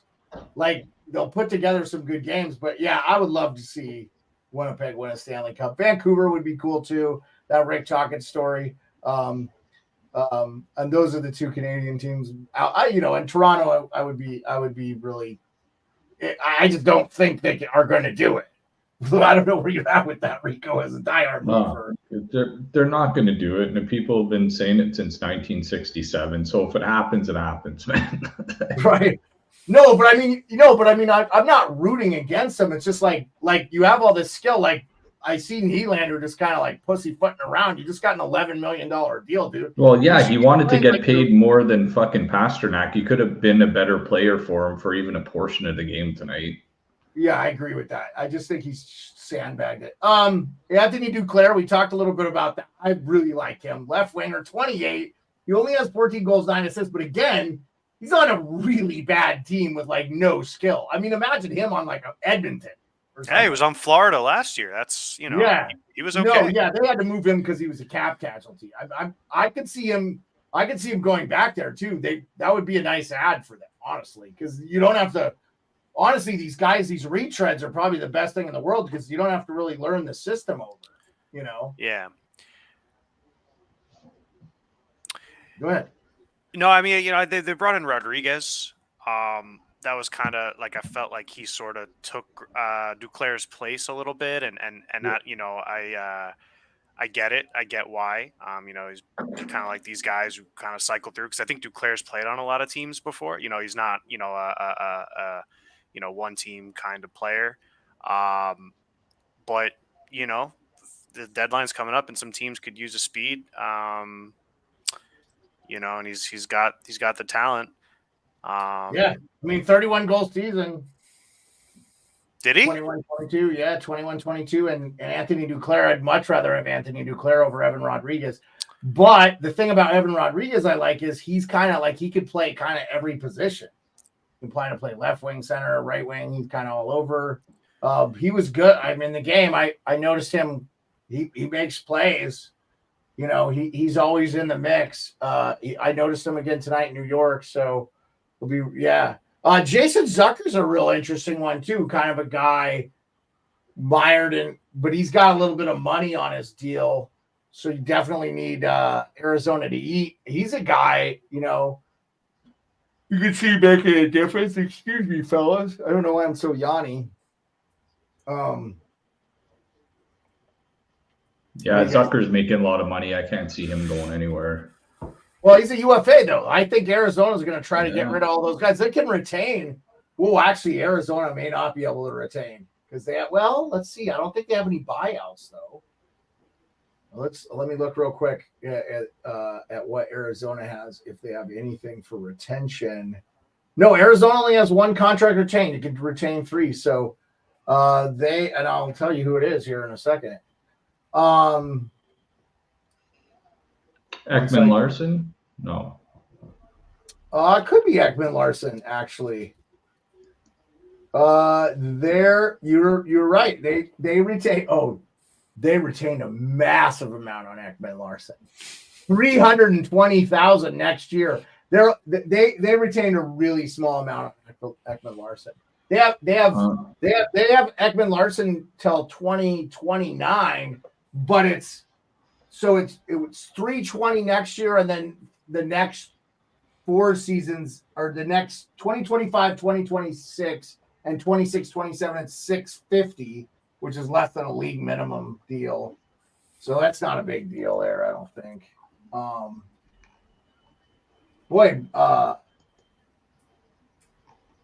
Lots of pop-ups on the old cap friendly as of late, huh?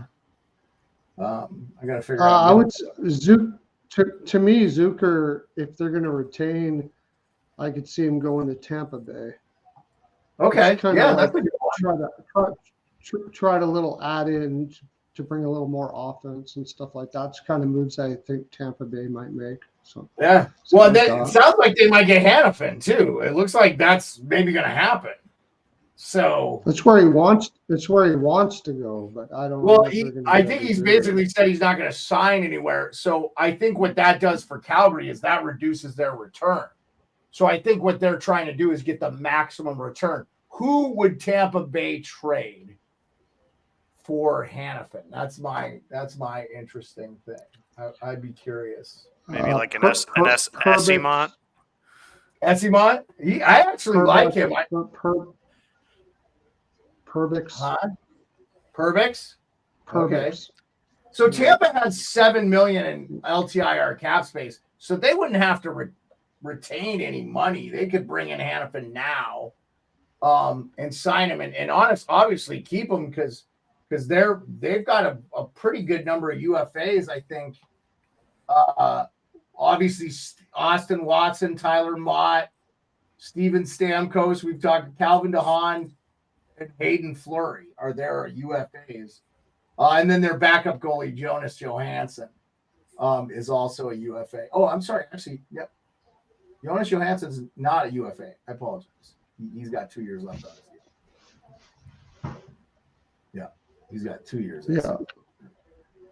And then Tanner Jeannot's on IR. I forgot he's on IR for them. So they give up those picks. You brought up a good point though, because he's pretty much cornering himself to go to Tampa Bay by publicly saying he wants to go to Tampa Bay. So like he's decreasing the value that Calgary's going to get back. Yeah, and it makes sense because if you're going to go to a team, why would you want to weaken your team to go there? Well, if you're going to re-sign there anyway, and then you can get the 8th year there, like that helps them. So it'll be interesting to see. Yeah, and Tampa Bay has the money to make it work now. I mean, who do they trade for him? You know, I think it'd be like Perbix, and you brought up Barry Boulet and Barry Boulet. Yeah, that's the 3 that I think that would come back. Yeah, something like that. Yeah. If I'm Calgary, it's Braden Point or nothing. I want the Calgary kid, Braden Point or nothing. Yeah, fun. Eric Brandstrom, that's an interesting one because he's 24 years old, left shot defense. Interesting one. Again, Ottawa has an overabundance of left shot defensemen. He's a pending RFA too, so you might be able to get a little bit more for him because the team will have control of the guy if they re-sign a deal. Mike Hoffman from your neck of the woods, Occupancy. Yeah, he's okay. He's a player that plays in the NHL. Yeah. I don't think he's a needle mover, but he's okay. I mean, he has 9 goals, 11 assists, 20 points. The guy has a pretty good shot. The thing he does have a good. The thing I'd say about him is that's about all he's good for. He's shooting the puck. So not the best skater. Yeah. No. Yeah. Jordan Eberle, we talked a little bit about that. Zach Bogosian. Eric Johnson, that's an interesting one. I wonder if Colorado would try to add Eric Johnson back into their lineup.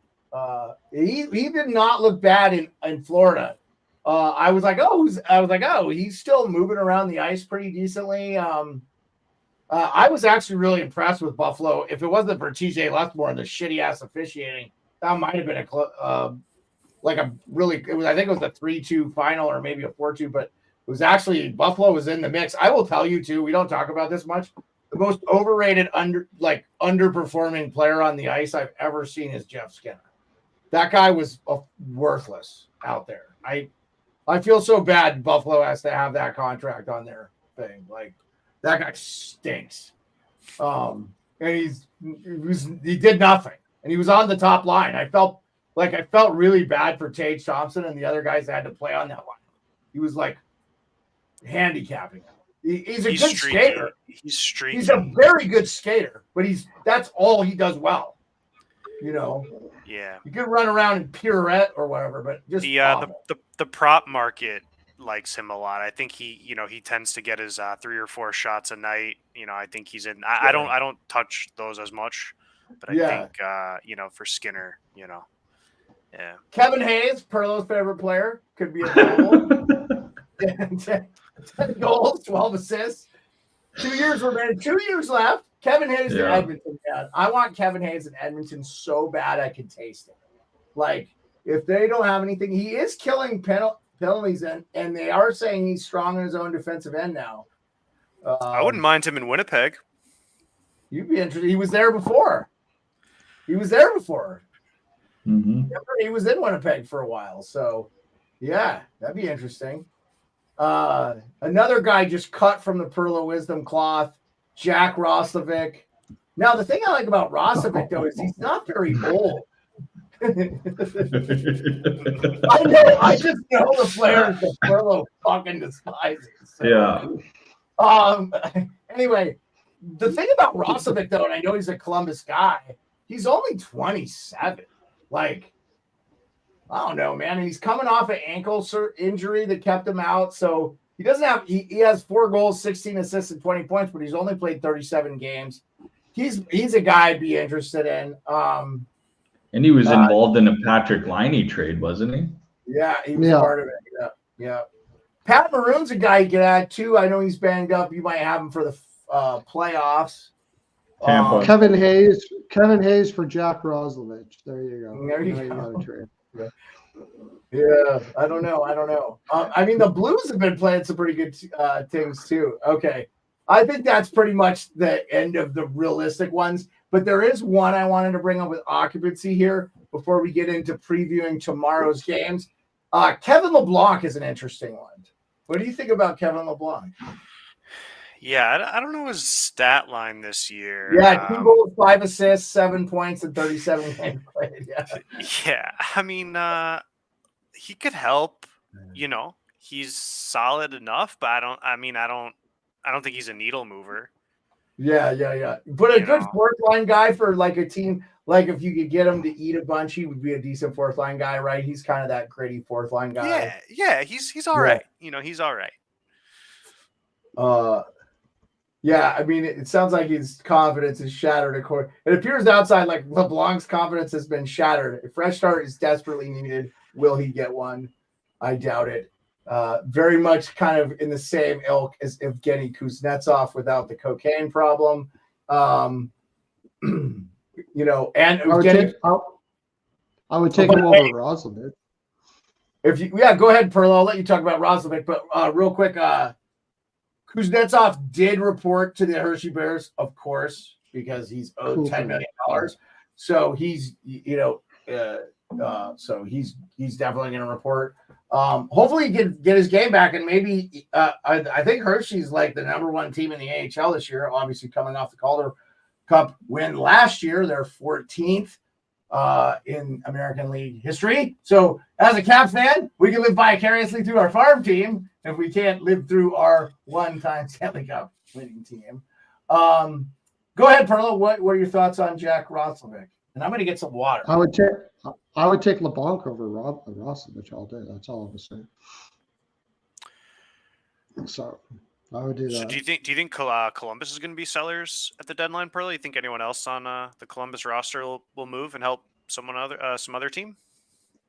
They're in a difficult spot. I think they want to be sellers, but who are you going to sell on that team? Provorov. We didn't talk about Provorov. Apparently he's out there. That would be somebody that it sounds like he's good as gone, which is kind of concerning, really. They just picked him up from Philadelphia, and all of a sudden they're peddling him off again. I think all the GMs are like, what? Something's going on with Provorov there. I don't know what it is, if it's attitude or whatever the case may be. But I mean, if I were them, I'd be trying to get rid of Eric Goodbranson to somebody, a big guy that can't play defense. But the perception out there is you might be able to get something for him. So like people like their big defensemen in the playoffs. So you never know. You might be able to retain and get rid of him. Albert Tessier to me is a guy that could probably wouldn't be a bad idea for him to go to a new environment after all the stuff he's had to deal with in Columbus. And they got a lot of great forwards coming up right now. So he could be a guy that's expendable and could help somebody out. There's a couple guys there, and of course there's Jack Roslovich. I just couldn't imagine anybody wanting to care about him, but if somebody does, yeah, take him for like whatever you want to give him for. That's what I think would happen there, probably something like that. Yeah. What's funny? I heard the other day he was on somewhere talking, but a guy that resurfaced, he's now playing for the Milwaukee Admirals, 34-year-old Cody Hodgson, 5 goals in his last 5 games. He's on a professional tryout. Wow. Yeah, I would love to get a shake in the NHL. That would be cool. He had some mental health stuff or whatever, didn't he? I think McKinnon just scored again. 5-0 Colorado doing Did you see McKinnon's points? Like 66 points in his last 30-something home games. He doesn't win the Hart Trophy this year. He's on It's he's on a 30-game home point streak right now. Yeah. He's. I think the record is like he's close to the record for home point streak. He's just killing it. Oh my God, dude. Oh my God. I don't know if this goal it bounced. Oh. Anyway, wow. Yeah, the dude is a beast. The dude is an absolute beast. And if they had a little bit more of a team around him this year, I'd be saying, how do you? I worry about their depth and I worry about their goaltending holding out in the playoffs. Yeah, I mean, I don't disagree. Darkness Kucherov's had a really good year too. But he's slowed down a little bit here as of late. So Colorado's happy to have Lehkonen back, I'll tell you that. Yeah, they needed him back. That's a big lot. That guy's a really good center in the NHL. So yeah, Kucherov has 105 points. I mean, so ridiculous. So he's leading the NHL. He could win the Art Ross still. I mean, he's having an incredible year. I think Hellebuyck's going to get his 3rd Vezina this year too. He's leading in goals against now. Chicago's got 34 shots tonight. Chicago's got 34 shots on Colorado tonight. Yeah. I mean, outside of their top line, they don't have a lot of depth on that team right now. I've watched a lot of Colorado this year, and I just have not been that impressed. I mean, yes, they still have McCarr, they still have McKinnon. They're getting Nichushkin back. Obviously, you said they just got Lehkonen. It sounds like if they make the 2nd round, they could maybe get Landeskog back, but it's gonna be like, I mean, based on what I heard from Chris McFarland, it seems like it's going to be Bedard will win the Calder, however, he shouldn't. Yeah, I almost agree Brock Faber should win, man. I mean, he's got 34 points as a defenseman, and I think he's logging like 25 minutes, like unbelievable. So,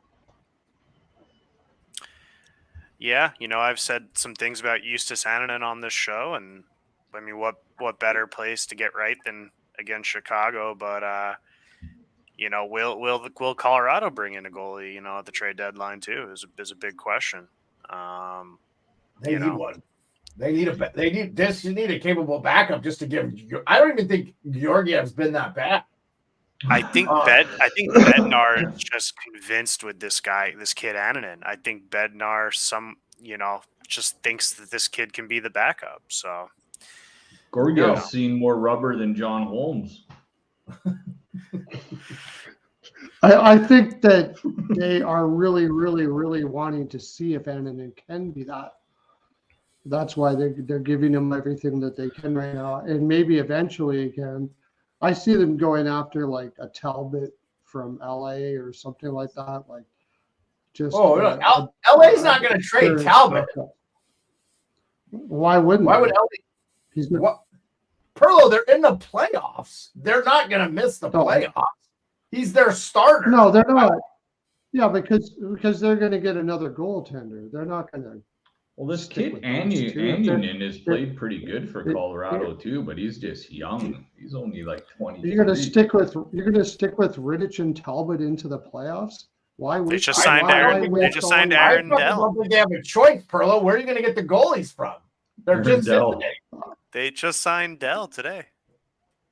Yeah, Del Pickle. Del Pickle. Yeah. Oh, they're laughing. They're laughing. Yeah. No, they're going to get a goaltender before. They're going to get a goaltender before the deadline. I don't know which one it is. I don't know. I don't think they are. I don't think Edmonton. I don't think LA. I don't think the Devils. I just don't think we're going to see a goalie moved. I really don't. I think the Markstrom thing was the deal, and Don Maloney shot it in the foot. So where's Jack Campbell? Is Jack Campbell coming back to the NHL this year? I heard he was backing up in Bakersfield. So Edmonton would have to drop one or two players with where they're at to the cap if they brought Campbell up, because he's $4 or $5 million cap hit. So they would actually lose a roster player if they brought him up. So if Skinner or somebody got hurt and they needed Campbell, they would be in trouble. And unless it's in the playoffs. They could bring Campbell back in the playoffs, obviously, no problem. Like if they need a goalie, they can bring Campbell back in the playoffs, which they're obviously going to make the playoffs. In fact, I think they have passed the Golden Knights for second now. And Campbell signed that deal, and he's like, "Just don't suck. Just don't suck. I suck. Oh shit." Yeah, I feel bad for the guy. I really like him. Bold prediction in division, but I still think it.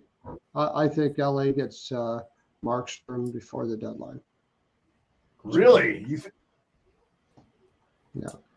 Yeah, Perlo, here's my issue with that, and I know you're on it, but LA just doesn't have the cap space, bro. They're gonna have to, they're gonna be getting Kempe back here in a week or something, and I just don't think they can make it work with the cap unless they lose. LA's gonna want players back. They're not gonna want prospects and stuff. They're gonna try to pretend they're a team next year, so. They're going to want players back. So let me go over it real quick here. Kaliev could be a guy they could trade. What? Kaliev is possible. Yeah. I mean, somebody with a little bit more money on its back. Yeah, I'll look at LA, but LA right now, according to Cap Friendly, has $1.87 million in LTIR cap space. I said that right. I read that right. And then I'll just look at their Trevor Moore plus. Trevor Moore. I don't think they would trade Trevor Moore. He's kind of I would. 5 years left at $4.2 million. They like him. He's 28 years old, and he's scoring goal for him.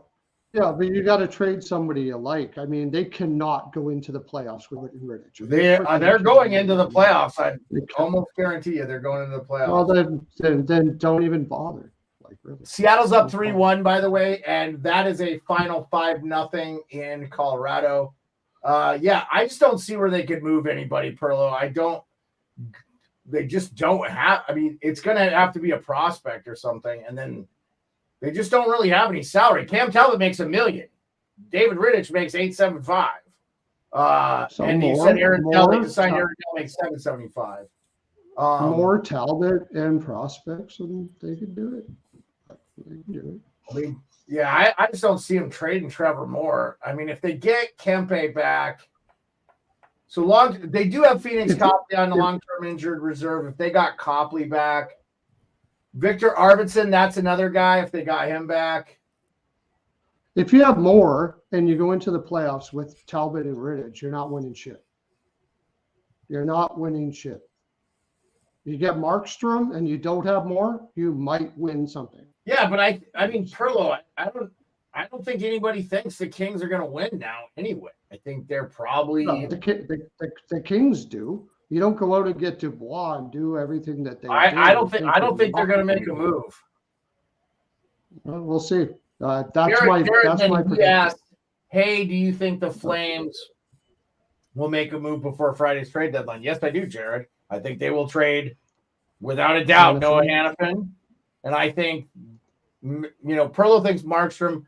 I think at this point it makes no sense to trade Markstrom until the summer. They can get they're going to have so many more things available at the summer. I think they won't trade him until the summer. So, Could be. Yeah. Same with Olmark. I don't think Boston trades him until the summer. So, all right. Well, let's go into the games for tomorrow, because we're like an hour 40 in. We haven't talked about the games for tomorrow. There's 9 games. I'm not going to score any of these games, but as always, Perlo, how many points are you up this year with your betting? 32 units. For the 32, I thought you were up like 80. I went to crap last week. You guys left me and my energy just went to crap. Yeah. Oh, because me and Rico went on vacation and you. No, I'm blaming you. I'm blaming you guys. Yeah. Okay. And Perlo hit auto pick while we were gone. Auto pick. Yeah, all right. Well, first game. Let's just do this in order, like from my left up. So we'll go Occupancy, Perlo, and Rico, or we can go Rico. We can go counterclockwise. Rico, Perlo, and Occupancy. So we can rotate. So whatever you guys want to do. First game out of the bat is Panthers Devils. Devils are a home dog plus 100. And I'll get the over-unders for you guys here. What are you looking there? I don't know how you could even pick the Devils at this point. That's a tough game to call. Third game, 4 nights for Florida. First game back home for the Devils. That almost seems new head coach too, Travis Green. Yeah, I lean Devils. Maybe a small play on the draw there, but back to back 3 game and 4 nights. That's a tough spot for Florida because they go right back home against Philly on Thursday. So I kind of like the Devils there. Maybe kind of new coach bump. Okay. Perlo. Yeah, I agree. It's really tough spot. Big win over the Rangers. Now you're going to play New Jersey on 3 games and 4 nights. That was a really good win by the Panthers there. They seem to have no bad spots. 6.5. Yeah, Green. Okay, you said it. That's what I'm going to do there. I'm not even going to worry about the side. I'm just going to go under. Panthers are under every game. So okay, I'll go under 6.5. Yeah, go ahead, Occupancy. Yeah, so goalie Bob played tonight, and as everyone's been saying, Florida's been playing a lot of hockey, so it's going to Stolarz. So if I was thinking, very good. Who's been great. I mean, he hasn't lost a game. He lost one in early February, and then he hasn't lost a start since December, actually. He came in relief in January, but then he's just one out. 1 overtime loss and what 5 of 6 there for Stolarz. So he's good. He's not a backup that I'm looking to fade. So it's a tough game. I think if we can get a 6.5, I think I'd like the under, and move on. Okay. Next game is Penguins Blue Jackets. It's at PP&G. My good friend Brian Allen Davis from Fans First Sports Network is going to be at this game. It's his first game in Pittsburgh since 1991 when they won the Stanley Cup. against the Minnesota Wild. And I love Brian, but I think I would bet the farm on the Blue Jackets at plus 220. They dominated tonight, and Pittsburgh looks like shit, and they're dead. Go ahead, Occupancy. You can kick this one off. Yeah, so actually, by the way. So I made a move on this today. I actually did a 2-leg parlay, Columbus money line tonight and Columbus money line tomorrow, and that was plus 612. I did Nice. 0.2 units for 1.2 units back. So we got the first leg done tonight. So I'm just gonna ride my $20 bet with Columbus taking on the money line. What does that win you? What do you win there? 140. Yeah, what a nice one. Yeah. Yeah. So dude, I'll be EBRing with you the whole time, buddy, on this one. Just because I love huge plus money, and I don't believe in the Penguins at all. It's really unfortunate. Crosby's having one of the best years of his life. It's just everybody else on that team sucks donkey dick. Perlo. Isn't Pittsburgh coming back off the Western road trip on this one as well? It is a back-to-back for the Blue Jackets too, but yeah. And they did absolutely garbage. They did absolutely garbage on that road trip. I can't trust Pittsburgh. I don't think Columbus is all that great. I mean, I suppose since it's plus 200 and some, take Columbus. That's about it. I mean, I don't think I'll bet this game though. I think Pittsburgh could come home, and Sullivan could rally the troops to do something at home for their fans and blah blah blah. I could see that, but plus 200, I'll take Columbus. Why not? Yeah, from DraftKings, I'm getting plus 220. On Bleacher Report, they're using pick 6. That's plus 195. The over under is 6.5. I like the plus 220. Obviously, Occupancy is riding with his parlay. Rico, what do you got? Yeah, with the price, there's no way you put money on Pittsburgh here. I can't believe they're that much of a favorite, especially with Columbus coming off that win against Vegas. It's clear they're not watching the games, Rico. They're not watching. Obviously not. But Columbus went to Chicago on Saturday, back home against Vegas tonight, then over to Pittsburgh. So not a ton of travel as far as miles go, but they're both going to be 2 tired teams, I think. I would probably play somewhat on the draw and not even go to a side, maybe just a slight lean to Columbus just because of the price. But I might just throw maybe a draw bet on there. I don't know how Pittsburgh's going to react coming off the road with all the scrutiny and everything in the media going on. Dumpster fires everywhere. I think Sullivan will probably rally the team, and Crosby will as well too, and say we're fighting this out a little bit. But I mean, with less than a week to the trade deadline, I think it's too late for Pittsburgh. You got Jet Greaves in net for Columbus as well too, so you don't know what's going to happen with him. So probably a draw game, maybe. I'm not betting on Pittsburgh just because of the price. Yeah. Okay. Oilers at Bruins. Of course, the Oilers catch more teams on back-to-backs than anybody, yet play none themselves. Calgary just scored 2, by the way, to make it 3-2. I believe that is their newest addition. Thank you, Jared. You let me know that. By the way, Jared in the chat, let me know. Is that the cat they got from Vancouver? Yeah. Kuzmenko already scored tonight. Nice shot from the blue line. Dude, Sharon Govich and Kuzmenko have been nice little ads for them. I really hope they keep. Well, Kuzmenko's a UFA, right? After that, or he's got 1 year left on his deal. So that'll be interesting. Okay, back to Oilers, Boston. Again, Oilers catch a team on a back-to-back. Of course, Boston was in Toronto tonight, so not that big of a travel thing for them. I like Boston tonight, but Oilers been playing pretty good. Boston is a plus 100 home dog. What do you got, Occupancy? So, I remember this game in Edmonton a couple weeks ago they played, and I'm just looking at this game here. It was February 21st. It was back and forth. Boston won in overtime. They were up 4-1 at one point. And Edmonton came back, stormed in the third. And then that was actually the game I was talking about with Evander Kane.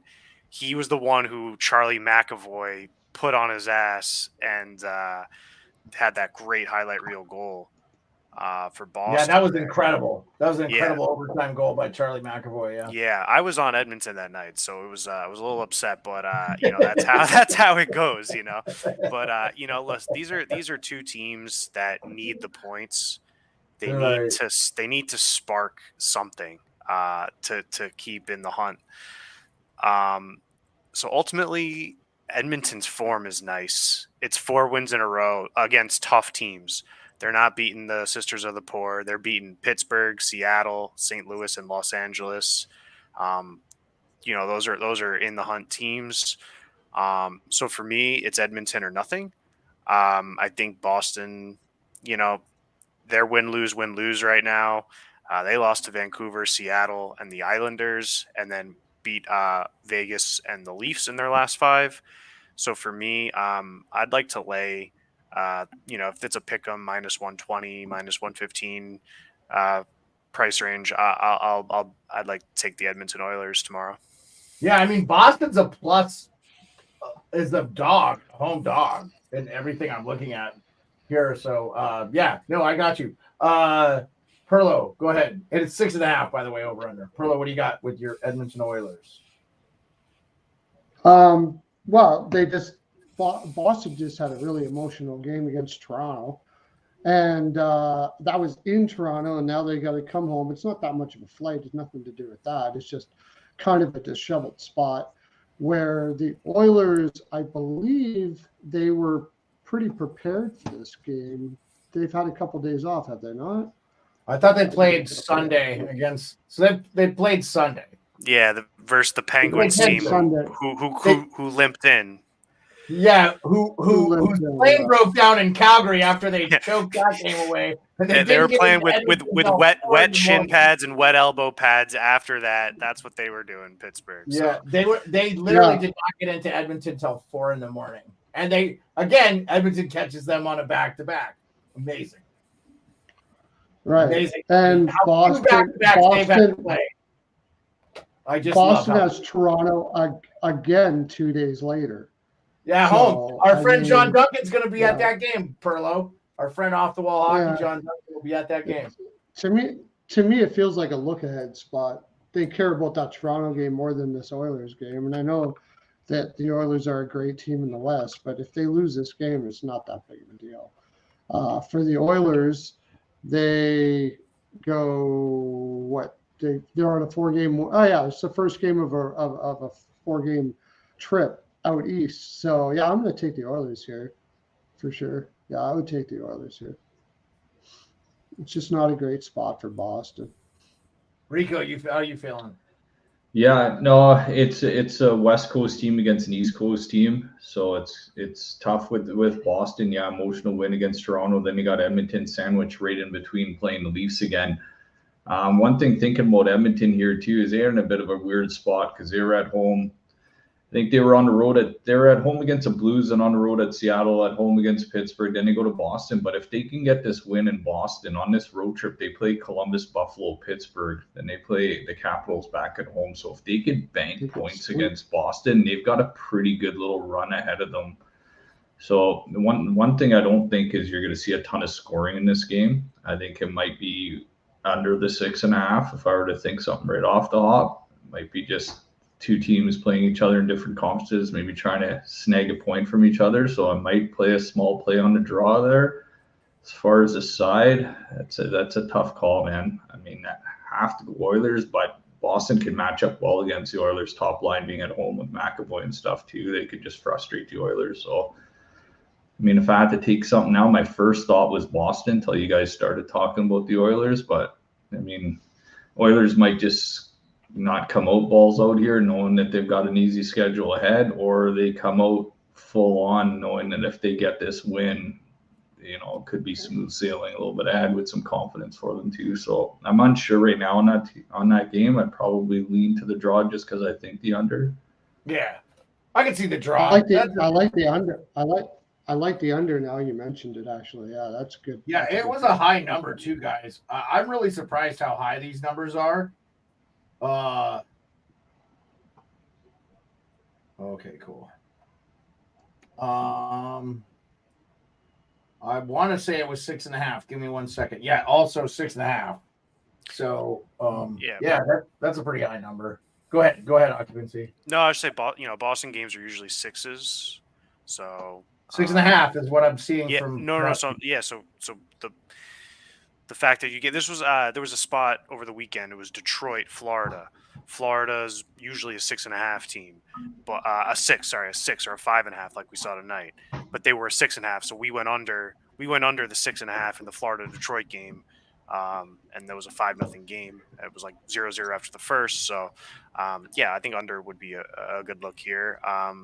But I mean, I kind of see what Rico's saying too, though, with the schedule and Edmonton kind of seeing, a couple weaker teams up ahead too. So maybe they're just flying in, they get their legs going. They know they're gonna probably have a decent time against Columbus and Pittsburgh. I don't know. Maybe talk me off the Oilers a little bit for tomorrow, but we'll see if it's Skinner instead of Pickard. But didn't Swayman just get paid? So maybe no, that's you got news. He has not signed it. He's a RFA at the end of the year. I saw something. I saw something 8 years by $7 million a year. I think that was just a rumor, but I saw it fly by Twitter earlier. No. Okay. No. I would have seen that and had written that down. That unless it happened in the last 5 minutes. No, I thought I saw it earlier today, so I didn't know. I mean, anyway, it should be. I mean, listen, it's they're going to keep him over Olmark. I think that's clear. Because they got Bussy in the minors too. They got a pretty good goalie in the Providence. But I am not. Let me see. I'm not seeing that. No. Okay, let's get off this Oilers Bruins game. We spent 45 minutes on this one fucking game. Blues Islanders. Go ahead, Occupancy. This is your team. The Blues are a road dog. I mean, this is a game the Islanders have to win. Obviously, the Blues are in the mix too. They have a better record than the Islanders. Yeah. So, go ahead. Yeah. I mean, my first thought on looking at the price is the Islanders should not be -170, -160 favorites here. I mean, I'm sorry if it's a back-to-back or not. Like, that's a very, very high price for them, and I don't think they should be priced that way. At the same time, I don't know what the Blues do on back-to-backs. Maybe some sharps at the sports books know that maybe Blues suck on back-to-backs. I haven't looked that up yet. That's, get into my cap, a little later on. Just looking, they lost a back-to-back the end of February. This is a huge game for both of them. They're both in that. The Blues are at 67 points, 5 off the wild card. They have a game in hand over the Preds, but the Kings have a game in hand over them, and they're both those two are at 72. The Islanders are at 66 points. They're trying to catch the Lightning. I mean, in reality, they really need to try to catch the Flyers, who are at 72 points. But the Lightning and Red Wings, which are ahead of them, are also at 72 points. Again, we talked about this. Probably only going to be 3 Metro teams, and everybody else is going to be from the Atlantic. Go ahead. So this is a crazy spot for the Blues. Look at the schedule. So they played Philly tonight. They play the Islanders, the Devils, the Rangers, and the Bruins. They get a 5-team run here in the Northeast. So it's not just like a 3-leg gauntlet like we see sometimes with like Florida, Tampa, Carolina, or we see it up in North, right here, Calgary, Edmonton, Vancouver. We get the 3-leg gauntlet. They put St. Louis in a 5-leg gauntlet tonight. So I don't know. I mean, maybe that's why the Islanders are priced the way they are. But ultimately, no read early on this one. I got to look into this one a little more. No read early. Okay. Perlo, what are you thinking, buddy? Over under was 6. I don't like the price either, and I understand what Occupancy is saying here, but I think Waz got the handle on this team. I love that hire. I think it's the best hire of the year. I think he's got the handle on this team. They're playing very aggressive. They're playing very offensive. With that in mind, I would take the Islanders on the puck line first period. I think St. Louis is going to come in and be very surprised by what the Islanders are going to bring in that first period. That's when they hired him, he kept on talking defense. And I remember his time in Colorado. I'm like, really? You just all of a sudden are going to be teaching 1-3-1 defensive system here? I don't buy it. And they're not doing it. And I think they're just a purely offensive team like Patrick Roy is. He's an aggressive person and an aggressive coach. And I think they're just going to keep on rolling like that. So I would take the Islanders here, and I'd probably go with the over too. Rico. By the way, the Islanders are 3 in a row. Yeah, no, I love the First Islanders period. here too. Period. Last Thursday, the Islanders went to St. Louis and lost 4-0. They're gonna have that in their back pocket. They're gonna come out balls out. The Islanders, they just beat Dallas in overtime. They beat Detroit. They beat Boston. There's no way they're losing to St. Louis here at home. They know That how Boston to win. beat down was impressive, honestly. That Yeah, might be the most impressive. Yeah, and they're playing well. They know how to beat good teams. The confidence is up right now in New York. There's no way they're laying a stinker at home against St. Louis, especially St. Louis on a back-to-back. I love the Islanders in this game. Yeah, I think they have a 15% chance to make the playoffs, but I would still love to see them get in and maybe have somebody like Tampa or I mean Philly. I honestly don't think it would hurt them if they missed the playoffs. It might be the best thing for that team in the rebuild, honestly. But we'll see. I mean that's the team really that they can catch. Canadians at Preds. Canadians are a road dog, plus 180. Rico, why don't you go into that one? I have a goal scoring prop for this one. I think Phil Forsberg is his 30th goal. Go ahead, Rico. I'm not getting in front of Nashville's winning streak, especially against Montreal. There is no damn way.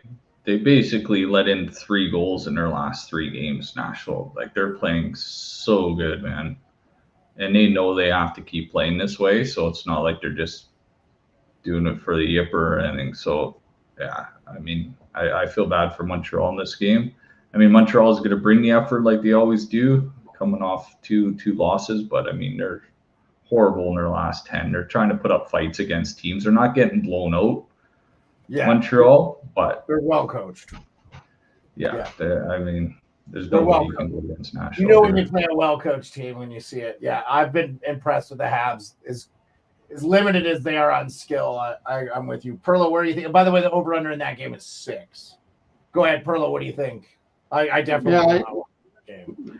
I feel the same way. It could be a letdown spot for Nashville here because they've been rolling against a lot of teams, and now you're going to get a lowly Montreal team. But you just said they're well coached, and being well coached, even if they do kind of let down early, I think over the game they'll get her back and they'll take out this very green, very inexperienced and tired defense of the Montreal Canadiens. So yeah, I'll take Nashville for sure in regulation or whatever is going to give you the best price. Sure. Go ahead, Occupancy. All right. So I think I got a script. I like what Perlo said about the Islanders in the first, and I think you put a unit on that and a unit on the Nashville in the first, -0.5. One of them hits, you make a little money. 2 of them hit, there's dinner. So for me, I'm not laying -225 on a regular basis. It's just that's not how I cap. But in Montreal's 4 of the last 5, in their 4 losses, the opponent's gone to 4 goals. So you take the Nashville team total over 3.5 as a straight bet.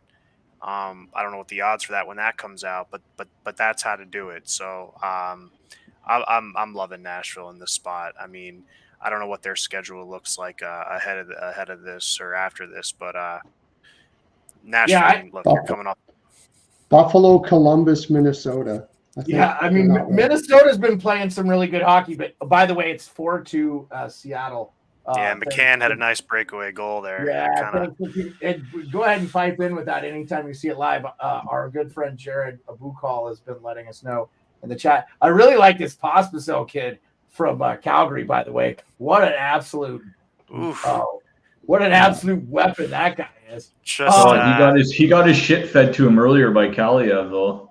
Oh yeah, he just took what's his name? Destroyed. Actually, kind of a dangerous hit. Cartier. Vince Dunn on the boards. Yeah, he destroyed Vince Dunn. It was a check from the side, but Dunn was in kind of a vulnerable position. They're gonna toss him. That's what they're talking about. They're Oh yeah, he's getting a major, I think, for boarding. Yeah. And Ty Cartier, which I'm a big fan of Ty Cartier, actually. Came in. Matty Berniers is getting a penalty too, I guess, for sticking up for him. Oh man. Okay, yeah, Ebbs is over there. This is a big one. Okay. We're talking. What game are we talking about here? I think we're Winnipeg, done with, Seattle. Yeah. Winnipeg, Seattle. Oh, we're on Winnipeg, Seattle now. Okay, yeah. When Seattle playing tonight, this is obviously tomorrow. And it's in Winnipeg. But Seattle's on the road. Rico, why don't you kick this off? Seattle's plus 154 road dog. I don't see how you go anywhere. But no, there's no way. The Jets. I mean, Seattle's still on the ice right now, and they're playing at 8:00 tomorrow night in Winnipeg. Yeah. I mean, Winnipeg's flown all over the country too. I think they went to like Dallas, Buffalo, Carolina. They've been all over the place. So this is their first game back home, but Winnipeg's feeling pretty good off a couple wins. And like I said, Seattle's playing in this heater right now, and it's freaking 6 minutes left in the third, and they got to go to Winnipeg and play at 8 tomorrow. So good luck with that. Yeah, and this review's only going to stretch this game into the fucking oblivion of. I mean, what is it on the East Coast? It's already Rico. You're there. It's already midnight there. It's already It's already Tuesday for you. Yeah, true. Okay, so you like the Jets, Perlo? What do you think? Well, one thing to take note on this is a home and home too. So Winnipeg has Seattle, and then they go to Seattle, start the road trip after this a couple days later. Winnipeg coming back off that long road trip. Seattle's in a rough spot. Winnipeg's not in the best spot. I think Winnipeg. Third game in 4 nights too for Seattle tomorrow. That'll be the third game in 4 nights, Pearl. Yeah. I would take Has Seattle. Edmonton played 3 games in 4 nights this whole fucking season? Like, I've never seen the league in the bag for a team so bad. Like, give me a fucking break. They're in the Western Conference, too. Why is Seattle playing 3 games in 4 fucking nights? What a fucking joke. I'll have to look that up for you, but what a fucking joke. I would take Seattle. What's the total on this? Anybody got a 5.5? Yeah, 5.5. Yeah, 5.5. I mean, but Winnipeg leads the league in allowing the least amount of goals too. So, yeah, I was going to say Seattle team total under, but it's probably too juiced to take. Winnipeg in regulation. Just leave it at that. I just don't see Seattle winning that game. Although, yeah, it should be Hellebuck in that too at home and blah blah blah. So. Yeah, I mean, I even like under 5.5 too. We're talking about the Jets winning the Stanley Cup, and Seattle's fighting for the playoff lives. I mean, they got to win the rest of their games. I think, honestly, to be quite frank, it wouldn't be bad if Seattle missed the playoffs again. You know, I thought they would be in the way they played last year. I think that obviously the next few games are going to tell us what we need to know, but Winnipeg's one of the best teams in the league this year. We'll see. I don't think he got the boot. Did that guy get the boot? Oh, they just gave him a 5-minute major. They just gave him a 5-minute. Yeah. Okay. All right, Perlo's dropped out for a second. We'll give him a break. We're getting close to being the end here anyway, so I'm going to slide over. Rico, go ahead and just tell us what you already said Jets. And occupancy. Where are you at with this? I'm on the Jets too. You got to figure out how you want to get them. Minus 180, 190 there. But yeah. I like the Jets here. Okay, Blackhawks, Coyotes. I mean, who gives a fuck? Plus 190 Blackhawks. Road dog. They'll probably beat the Coyotes. Coyotes only played game fucking 7 against the Stanley Cup Finals, and they're playing the Capitals. They outscored us like 10-4 this year or some shit. Anyway, now I know what it's like to be a Toronto fan when they play the fucking Arizona Coyotes this year. What do you guys got on this? I'm not backing fucking Arvid Soderblom. Even though Arizona's coming off that long road trip, they have won 2 in a row. They're going to try to reverse some kind of a streak here and getting some respectability. Arizona Chicago's looks like playing a playoff against the Capitals. So. Yeah, they're playing for Calabrini here. Chicago's checked out. Yeah, they're going to finish with the worst record in the league, no doubt about it. Or Perlo, what do you got on this Blackhawks Coyotes? You even to touch this game? Over under it, by the way. Chicago's coming out of. Sorry, what's your Chicago played tonight? Yeah, what's the over under? 6. Yeah, so it's a back-to-back for the Blackhawks. Chicago's coming from elevation against the Avs to go all the way to Arizona to play a game. Arizona first period puck line. Not a long flight, by the way. It doesn't matter about the flight. It's just all the hassle you got to do to get to where you're going. And if you're like driven to win a game, you can win that game. But I don't see Chicago driven to win shit right now. So Arizona will play for their fans. I'll take them puck line first period and probably in regulation. Not for much because they're both bad teams, but that's what I would do. Okay, Occupancy, go ahead. Yeah, since January 22nd, the Blackhawks have won once. So it hasn't been a great run for them. So Arizona, I was listening to that game on Sunday, and they give up chances too. I mean, the Caps couldn't capitalize, but no pun intended. But Pavelka played like Dominic fucking Hodgson from the 1990s. He saved so many fucking shots. It was fucking mind numbing. Anyway, yeah. So if anything, I'd maybe take a look at the over. The over 6 is -110. Soderblom, we all know how he can be. Arizona could score 4 or 5 themselves. So, maybe the Blackhawks play a little weaker of a defense. They can get 1 or 2. So I'd be looking at over 6. Hey, Andrew, what's going on? Okay, over 6. Yeah, that's going to be a high-scoring game for sure. Okay, let's go to – we got 2 games left. Canucks at Kings, that's going to be a nice game. There's no favorite in that one, and that's one I will definitely watch while we're streaming live. Comes on at 6:30 here, 10:30 Eastern. Over under 6, no favorites. I like LA in this one just because the Canucks have been stifling a little bit, but go ahead, Rico. I don't mind LA either, but man, they just went into Vancouver and won 5-1 too. So there's got to be some pushback by the Canucks, especially if they want to just get their shit together again here. So that's going to be a tough game to call. Probably a low-scoring game too. Maybe the draw under, but as far as the side goes, I might have to take a bit of time and do that. But my first thought was Vancouver because they should be going in there and playing to win after getting trounced on their home ice 5-1 against the Kings. So they should probably return the favor. So I'm looking for Vancouver to win that one. Yeah, no, love it. Go ahead, Perlo. Yeah, the revenge angle is there. There's no doubt about that. So and LA doesn't play. I would probably go with that.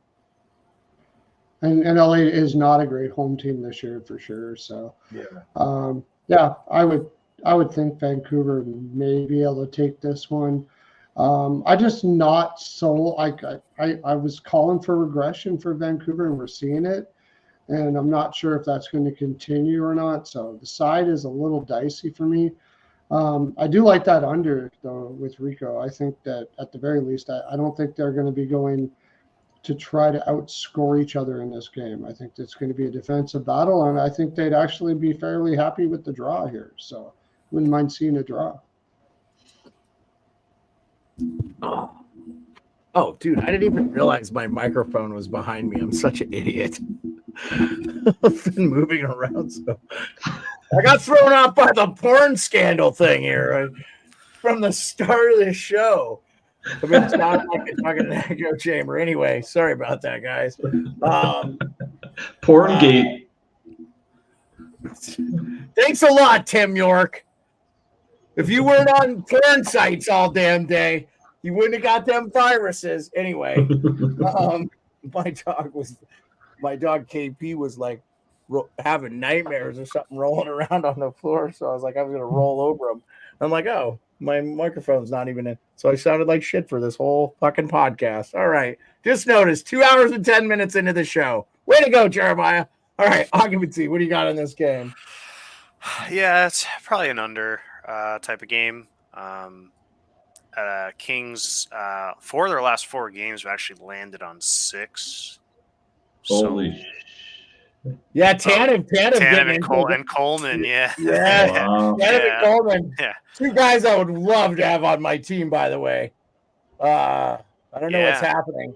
These refs are fucking terrible now, by the way. I'm fucking awful in the Capitals Coyotes game. There were so many penalties called. I'm like, why am I watching this? It's fucking horrible. And the shit they were calling was awful. And they were leaving it's so shitty, the crappy stuff they call and the stuff they let go. They'll let a guy get boarded.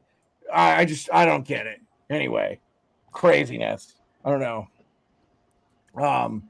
Okay, Stars and Sharks. You finished your thought on. Did you finish your thought on production? It's just the under.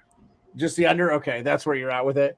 Yeah, I have a sneaky suspicion that the Kings are going to win this. I did want to ask you guys before we move to the Stars and Sharks, which basically who gives a shit on that one? It'll be the Stars. I'm sure we'll all be on that one, I'm sure, for the Stars. But do you think, I just feel like they're having a hard time finding a home for Lindholm? And I just think sometimes when you trade a guy, that's why it's good to make the move early. It's tough. It's hard for them to adjust. And that's why I say you shouldn't wait till the trade deadline if you know you're going to make moves and you got a willing trade partner, because you got to get that guy incorporated into your lineup. So, yeah. Anyway, I don't know. What are you guys' thoughts on that before we? No, I get what you're saying about the Lindholm. I think Pettersson needs a winger more than anything. So going after somebody like Jake Gensel, not re-signing Lindholm, and maybe re-signing Gensel might be the way to go there. But well, they're not keeping Lindholm anyway, I don't think. But I definitely think Gensel would fit in great there. I think Tocchet, being with Pittsburgh, knows how to utilize that guy. I feel like that's the move. If Gensel goes anywhere, Vancouver makes the most sense to me. Well, let's go into final thoughts then, boys, because we all know the Stars are not going to lose to the Sharks. So the Sharks and the Blackhawks. They were like minus 600 favorites the other night, and they scraped a 4-3 win out. The Sharks did? No, Dallas did, but it was dicey, man. And the Sharks are winning most of that game too. Yeah, well, the Sharks are plus 300. I mean, Occupancy, you want to put some money on the Sharks at plus 300? And I tried my luck with that with the Wild, and they had 3 leads that they blew, like straight up. They went up 1-0, went up 2-1, went up 3-2, and they couldn't hold it. Kaprizov just danced all around them, got the hat trick, got the game winner late. No, the Sharks are in a bad way. If Capo Kakinen, who's on showcase, can't go back to Minnesota where they left him for that former team angle and get a win and not let up 4 goals, it's just showing that I would not be taking a shot. If anything, maybe the plus 2.5. It's juiced a little bit, but isn't this the Stars' first game with Tanev too? I just think you're gonna get that trade bump, all that stuff. And DeBoer coming back home, right? Yeah, that's true. He was the Sharks coach for a really long time. In between that, he was also the Golden Knights coach too. Right. So it's been a long time. Is a total 6? It is 6, Perlo. Yeah. Yeah. Well, it's probably too juice, but I would take Sharks team total under 2.5, and I would maybe split it up. I don't think the Sharks score a goal in this game, so Dallas shutout, Sharks under 1.5 team total, and Sharks team total under 2.5. Put a little bit on all those 3 bets, and you're probably going to be ahead at the end. I don't think the Sharks score a goal in this game. Okay. Yeah, Jared, I guarantee they're going to trade Noah Hannafin. I'm really excited for the trade deadline. Again, my final thoughts is tune in to Hot Take Hockey's page on Friday. We'll be back tomorrow, Wednesday and Thursday. We're back full swing for the rest of the year. Maybe I'll take a little bit of a break when I go to the Frozen Four, but I'll probably try to do the shows from there. So we'll see. I'm going to the Frozen Four, babies. So that'll be fun. So I'm going to go see some college hockey finals. So much fun. I had a blast last time. Final thoughts, Rico. I'm just pumped for this trade deadline, man. We're less than a few days away, so Me too. I'm pretty excited with all the stuff we talked about tonight. Best time of year, just getting in early March, you're gonna see who the movers and shakers are. So I'm just pumped, and I'll be tuning into the broadcast with you and Hot Take as well too, buddy. Yeah, awesome. This and Free Agent Frenzy are my 2 favorite things, and love doing it. Love doing it with Hot Take Hockey. He's the reason we have any support on this channel. Honestly, he's a great guy. So appreciative. Perlo, what are your thoughts? Final thoughts. Yeah, I mean, the trade deadline is going to be amazing. If you are taking off for that, you're going to do something Friday as well? Okay, so we're doing the show the rest of the week. You're not running any more shit on my channel ever again. We'll talk about it after the show. Okay. And Occupancy, final thoughts. I'm really excited for the in the hunt teams. This is my favorite part of the regular season, and football and the NFL is always what wild card teams are getting in. It's my favorite part of the game. Must win, will win, who knows? But I'm looking at Vegas, LA, Nashville, St. Louis, Calgary. I'm looking at Tampa, Philly, New York, Washington, Detroit. This is where the games. This is where the good games are. So these are the games that I'll be locking in on. This is my final thoughts. Are just watching these teams, seeing who shakes out, who gets to make it, and who has to go home early. Yeah. By the way, 100th win in Kraken franchise history. That's cool. Occupancy. It is called an Occupancy Monday for a reason. I always love you bringing in your bet strategies. You guys always bring something great to the table, you, Perlo, and Rico, and it's always unique and different. I love hearing it. I hope we're getting some traction with the fans.